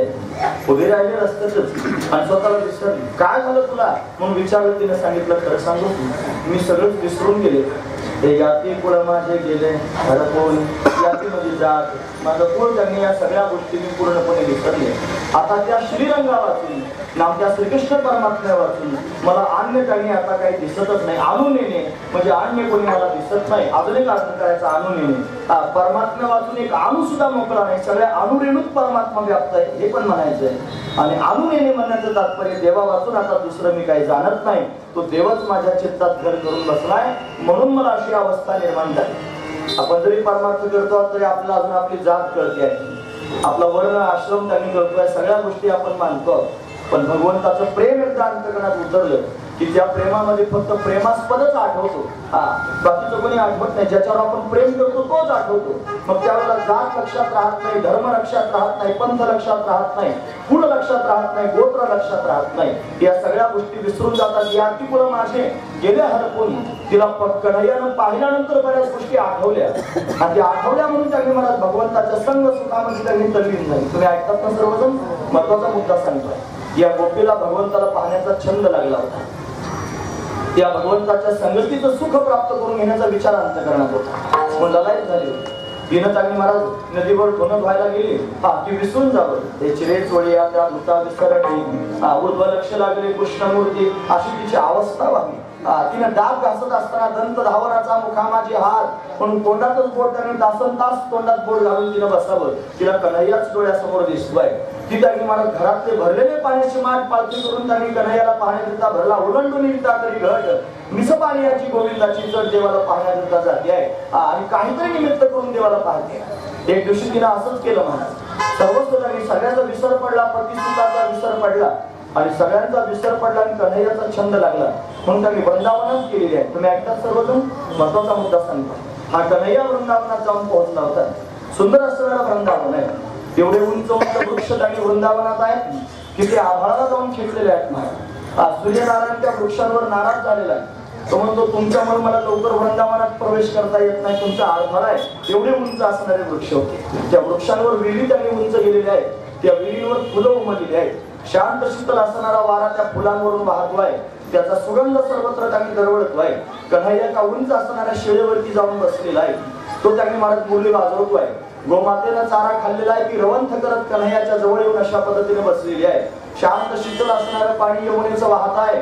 ते यमुनेच्या पात्रामध्ये राजहंसांच्या जोड्या त्यांनी भगवंताकडे एकटक पाहत आहेत. झाडांवर बसलेले पक्षी त्यांनी किलरव करायचं विसरलेले आहे. यमुनेचं जळ पांगुळलेलं आहे आणि पक्षी निश्चळ रूपाने अशा पद्धतीने बसलेले आहेत. चंचल असणारी वानर उड्या मारायचं विसरून त्यांनी महाराज भगवंताकडे पाहत आहेत. हरमींचे कळप त्यांनी महाराज धावपळ करायचं सोडून त्यांनी कान उंच करून भगवंताच्या मुखारविंदाकडे पाहत त्याचा दिदार अशा पद्धतीने करत आहेत. असं दिव्य असणारं वातावरण आहे. हा कन्हैया त्या शिळेवर बसून त्यांनी मुरली वाजवतोय. त्याने पिवळा पितांबर धारण केलेला आहे. त्याच्या मस्तकावर मोर मुकुट आहे. हा कमलनयन असणारा भगवान त्यांनी मुरलीमधून क्लीम शब्दाचा उच्चार करतोय. गोपीनं त्यांनी कामधाम करत असताना भगवंताची मुरली ऐकली. स्वतःला विसरली, सगळे कामं टाकून भगवंताच्या जवळ त्यांनी जाण्याकरिता निघाली. ती त्यांनी सर्वस्वाचा त्याग करून भगवंताच्या जवळ गेली. कन्हैया ज्या शिळेवर बसलेला आहे त्या कन्हैयाच्या शेजारीच जाऊन त्यांनी बसली महाराज. बसल्यानंतर तिने हळुवारपणे आपलं मस्तक कन्हैयाच्या खांद्यावर ठेवलं आणि काही बोलली नाही. न बोलताच भगवंताच्या समोर त्यांनी मनोगत व्यक्त करू लागली, देवा सगळा संसार सोडून तुला शरण आले, तुझ्या वाचून आता या जगात मला दुसरं कोणी नाही, तूच माझा मायबाप आहेस, तूच माझं सर्वस्व आहेस. तुझ्या वाचून त्याने आपलं म्हणण्यासारखं या संसारात मला कोणी राहिलं नाही, माझा स्वीकार कर देवा. मूक शब्दांमध्ये गोपी त्यांनी भगवंताच्या समोर स्वतःचं मनोगत व्यक्त करू लागली. भगवंतानं तिचं मनोगत जाणलं आणि देवानं स्वतःचा हात त्यांनी वरती करून तिच्या खांद्यावर ठेवला आणि तिला त्यांनी अशा पद्धतीने उपकृत केलं की गोपी सगळा संसार सोडून त्यांनी माझ्याकरिता या वृंदावनात आलेली आहेस. तुला त्यांनी कोणाची चिंता वाटली नाही, संसाराला लाथ मारून त्यांनी आलीस, संसाराच्या नाजूक नाजूक पेड्या तोडून त्यांनी माझ्याकरिता या वृंदावनात आलेली आहेस. मी तुझा स्वीकार केलेला आहे. देव सुद्धा काही बोलत नाही, पण न बोलता गोपीला त्यांनी भगवंताने स्वीकारलंय. भगवंताचा संग सुख प्राप्त झालं. तिच्या अंतर्गतातला भाव आहे हाच नियम आता न फिरे मागाली बैसले शेजारी गोविंदाच्या घरारेही झाले पट्ट राणी बळे वडिले सावळे परब्रह्म बळीयाचा अंग संग झाला आता नाही भय चिंता तुका म्हणे. असा परमात्मा प्राप्त झाला आणि या परमात्म्याचा संग प्राप्त झाला. त्या संगतीमध्ये सुख प्राप्त झालं. त्याने सगळा संसार त्यांनी पोटातून गळून पडला. ती दिव्य स्थिती गोपीला प्राप्त झाली. पुन्हा त्यांनी घरी आली आणि घरी आल्यानंतर दुसऱ्या दिवशी जेव्हा त्यांनी बाजाराला दही दूध तूप घेऊन जाण्याकरिता निघाले, ज्याची संगती गोपीला प्राप्त झाली होती तोच कन्हैया परत डोळ्यासमोर दिसला. त्याने तिरक्या नजरेनं पाहिलं, तो हसला आणि हसून हे सगळ्या गोष्टी डोळ्यासमोर येऊ लागल्या. म्हणून गोपी स्वतःला विसरली आणि विसरून त्यांनी भगवंताच्या चिंतनात लिहून दिली. ती सखीला सांगते आहे माझे गेले हरपून श्रीरंगा वाचून आणून. पण सखी तिला म्हणते, अगं वेडे असं कुठं चालतं का? भगवंताचं चिंतन करते गोष्ट घरी, पण लोक तुला काय म्हणतील? लोक तुला व्याभिचारिणी म्हणतील. तू त्याचा संग करते, तुझा संसार असून त्याच्या संगतीला लागली आहे. ती म्हणली, वाढवत हे जन म्हणत शिंदळी परी वनमाळी न विसरले. मी आता भगवंताला सोडणार नाही, तिच्या पोटातला भाव आहे ना. तरी गोपी समजून सांगते आहे. मग गोपीला तिने स्पष्ट शब्दात सांगून टाकले, हे बघा तुम्ही मला कितीही समजून सांगितलं तरी मी तुमचं म्हणणं ऐकणार आहे. किती वर्ष शिकवालं माझं वेळोवेळा मी तर या गोवळा रतली आहे. त्या गोवळ असणाऱ्या परमात्म्याशी मी रत झालेले आहे. तुम्ही मला आता शिकवू नका. मग गोपी पुढचं म्हणते आहे, मग तू जर त्याच्याशी रत झालीस तर मग त्यांनी मला तुझा संसार एवढं संसारातलं वैभव त्यांनी आहे, सगळ्या प्रकारचे भोग आहे, हे सगळे भोग त्यांनी सोडून का बरं त्याचं चिंतन करते सांग. तिने सांगितलं अष्टभोग भोगणे माते नाही चाड. हे 8 प्रकारचे भोग आहेत. मग आपण ऐकलं सुगंधम वनिता वस्त्रम गीतम तांबूल भोजनम शय्याच कुसुमम जैव भोगाष्टकम उदारतम. 8 प्रकारचे भोग आहेत संसारामध्ये. या सर्व भोगांशी मला काही घेणं देणं राहिलं नाही. भक्ती प्रेम गोड देय माय. मी भक्ती प्रेम त्यांनी प्राप्त करून घेतलेलं आहे. मला भक्ती सुख प्राप्त झालेलं आहे. श्रेष्ठ असणारं सुख आहे मला. अनेक प्रकारची सुख पाहता येतात. एक सुख त्यांनी पाहता येतं विषयातलं सुख आहे, घनिष्ठ आहे मला.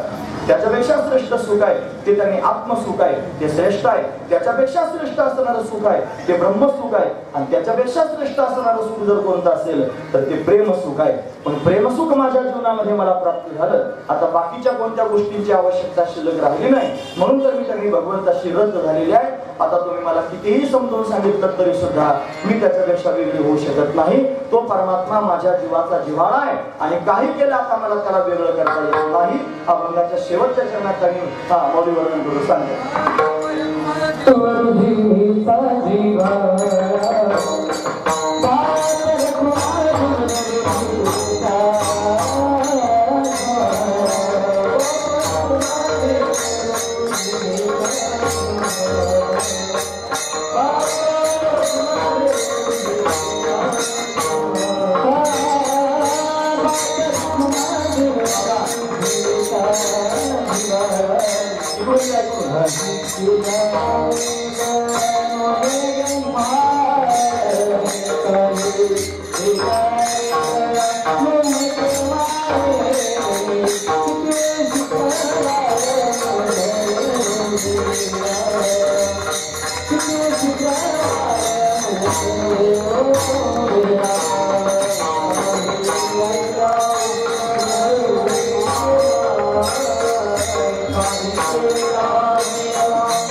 हे वापर कुमादेवीवर जीविका केला काही गेला वेगळा नव्हे गे माय. तर कुमादेवीचा वर असणारा जो श्रीकृष्ण परमात्मा आहे तो सगळ्या जगाचा बाप आहे. तो त्यांनी माझ्या जीवाचा जिव्हाळा आहे. मी त्याला आता काही केलं तरी माझ्या जीवापासून त्याला वेगळं करता यायचं नाही. तो माझं स्वरूप आहे. पण सगळ्या गोष्टी स्वतःपासून वेगळ्या करता येतील पण स्वतःचं स्वरूप स्वतःपासून वेगळं करता येत नाही. ते आपलं मूळ स्वरूप आहे. पण परमात्मा माझं मूळ स्वरूप आहे. तो आता माझ्यापासून वेगळा होऊ शकत नाही. मग तुम्ही कितीही मला शिकवलं तरी आता मी भगवंताचं चिंतन बंद करू शकत नाही. अखंड भगवंताचं चिंतन गोपीला अशा माध्यमातून त्यांनी होत आहे. आता त्यांनी मला सगळ्या गोकुळामध्ये गोष्ट कळालेलीच होती की हा कन्हैया अनेक प्रकारच्या खोड्या करतो. गोपी परत कारण त्यांनी सांगतायत यशोदे अगं सांग गोकुळात राहावं का जावं नाचलेल्या आमच्या सुना यानं त्यांनी आमच्या सुना नाचवल्या. कोणाचा माठ तरी फोडतो, कोणाची विणी ओढतो, कोणाचा पदर तरी ओढतो आणि अशा पद्धतीने सर्वांना त्रस्त करून टाकलं. पण कन्हैया मात्र खोड्या करायचा बंद करत नाही. हा वनात आम्ही जातोय गोपाळांच्या बरोबर. अनेक प्रकारचे खेळ कन्हैया खेळू लागला. विटी दांडू चेंडू लगोरी नाना तरी त्यानं कबड्डी खेळावी, हुतुतू खेळावं, अनेक खेळ आहेत ना मला. सूरकांड्या खेळाव्यात, सूर पारंब्या खेळाव्यात, असे अनेक प्रकार. आता हे खेळ लोकांना माहितच नाहीत. हे सूरकांड्या सूर पारंब्याना तर पूर्वी रपाझपी लपाछपी असे खेळ असायचे. आता खेळ आहेत पोरं खेळतात पण फक्त असं खेळतात. एवढंच त्यांना येतं मला. मोबाईल मध्ये गेम खेळतात आणि बाकीचे खेळ त्यांना माहित नाही. मैदानी खेळ मर्दानी खेळ राहिलेच नाही. महत्वाची गोष्ट आहे. पण ते खेळ कन्हैया खेळत होता. चेंडू फळी म्हणजे त्यांनी बॅट बॉल खेळत होता. क्रिकेट आपल्या देशातला खेळ आहे. आपल्याला स्वाभिमान वाटला पाहिजे. महत्वाची गोष्ट आहे. इंग्रजांनी आपल्यावर राज्य करून गेले आणि आपला खेळ चोरून नेला. त्यांचा राष्ट्रीय खेळ झाला मग आपल्या देशाने स्वीकारला. महत्वाची गोष्ट आहे. खरा आपला खेळ आहे. मला देवतांनी महाराज खेळत होता. असे अनेक प्रकारचे खेळ कन्हैया खेळतोय. खेळून खेळून सर्वजण दमलेले आहेत. दमून त्यांनी महाराज पोटात भूक लागलेली. काय करावं. एका गोपाळावर राज्य आला होता. त्याचं नाव होतं वाकुड्या. त्यानं देवाला खांद्यावर घेतलं होतं. वृंदावनात फिरून आणायचं. मग तो त्यांनी हळूच म्हणतोय का ना अरे खांदी भार पोटी भूक काय खेळ आहे ते सुद्धा आता काय खेळण्याचं सुख आहे ना.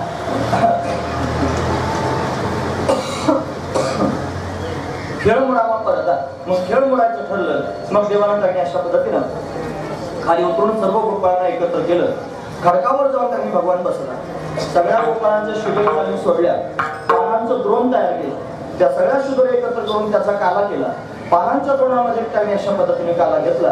सगळे गोपाळ कमलाकार बसले. छोट्या छोट्यांना जवळ बसवलं, मोठ्या मोठ्यांना पुढे दूर बसवलं. ते छोटं मोठं काय जे अनन्य भावाने शरण आलेले आहेत त्यांना जवळ घेतलं आणि ज्ञानाच्या अभिमानाने जे खोगले आहेत त्याला थोडंसं दूर बसवलं. असे गोपाळ त्यांनी कमलाकार बसवले. सर्वांच्या मध्ये उभा राहिला पानांचं जोड हातामध्ये घेऊन आणि सर्वांना स्वतःच्या हाताने काला वाटतोय. तो प्रसंग भागवतकारांनी वर्णन करून सांगितलं ना.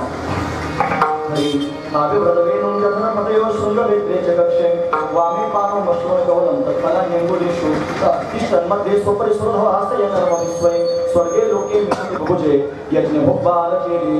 गोपाल कृष्ण भगवान की जय. भगवंताने केला. सगळ्या गोपाळांना त्यांनी संतुष्ट करून टाकलं. गोपाळ भगवंताच्या अवतीभोवती उड्या मारू लागले. गळा म्हणे क्षणाचा बुंद लागता पावे ब्रह्मानंद. सर्व गोपाळांना ब्रह्मानंद प्राप्त झाला. हा काल्याचा प्रसंग इथपर्यंतच सांगायचा असतो. आपण त्या मुद्द्यावर आलेलो आहोत.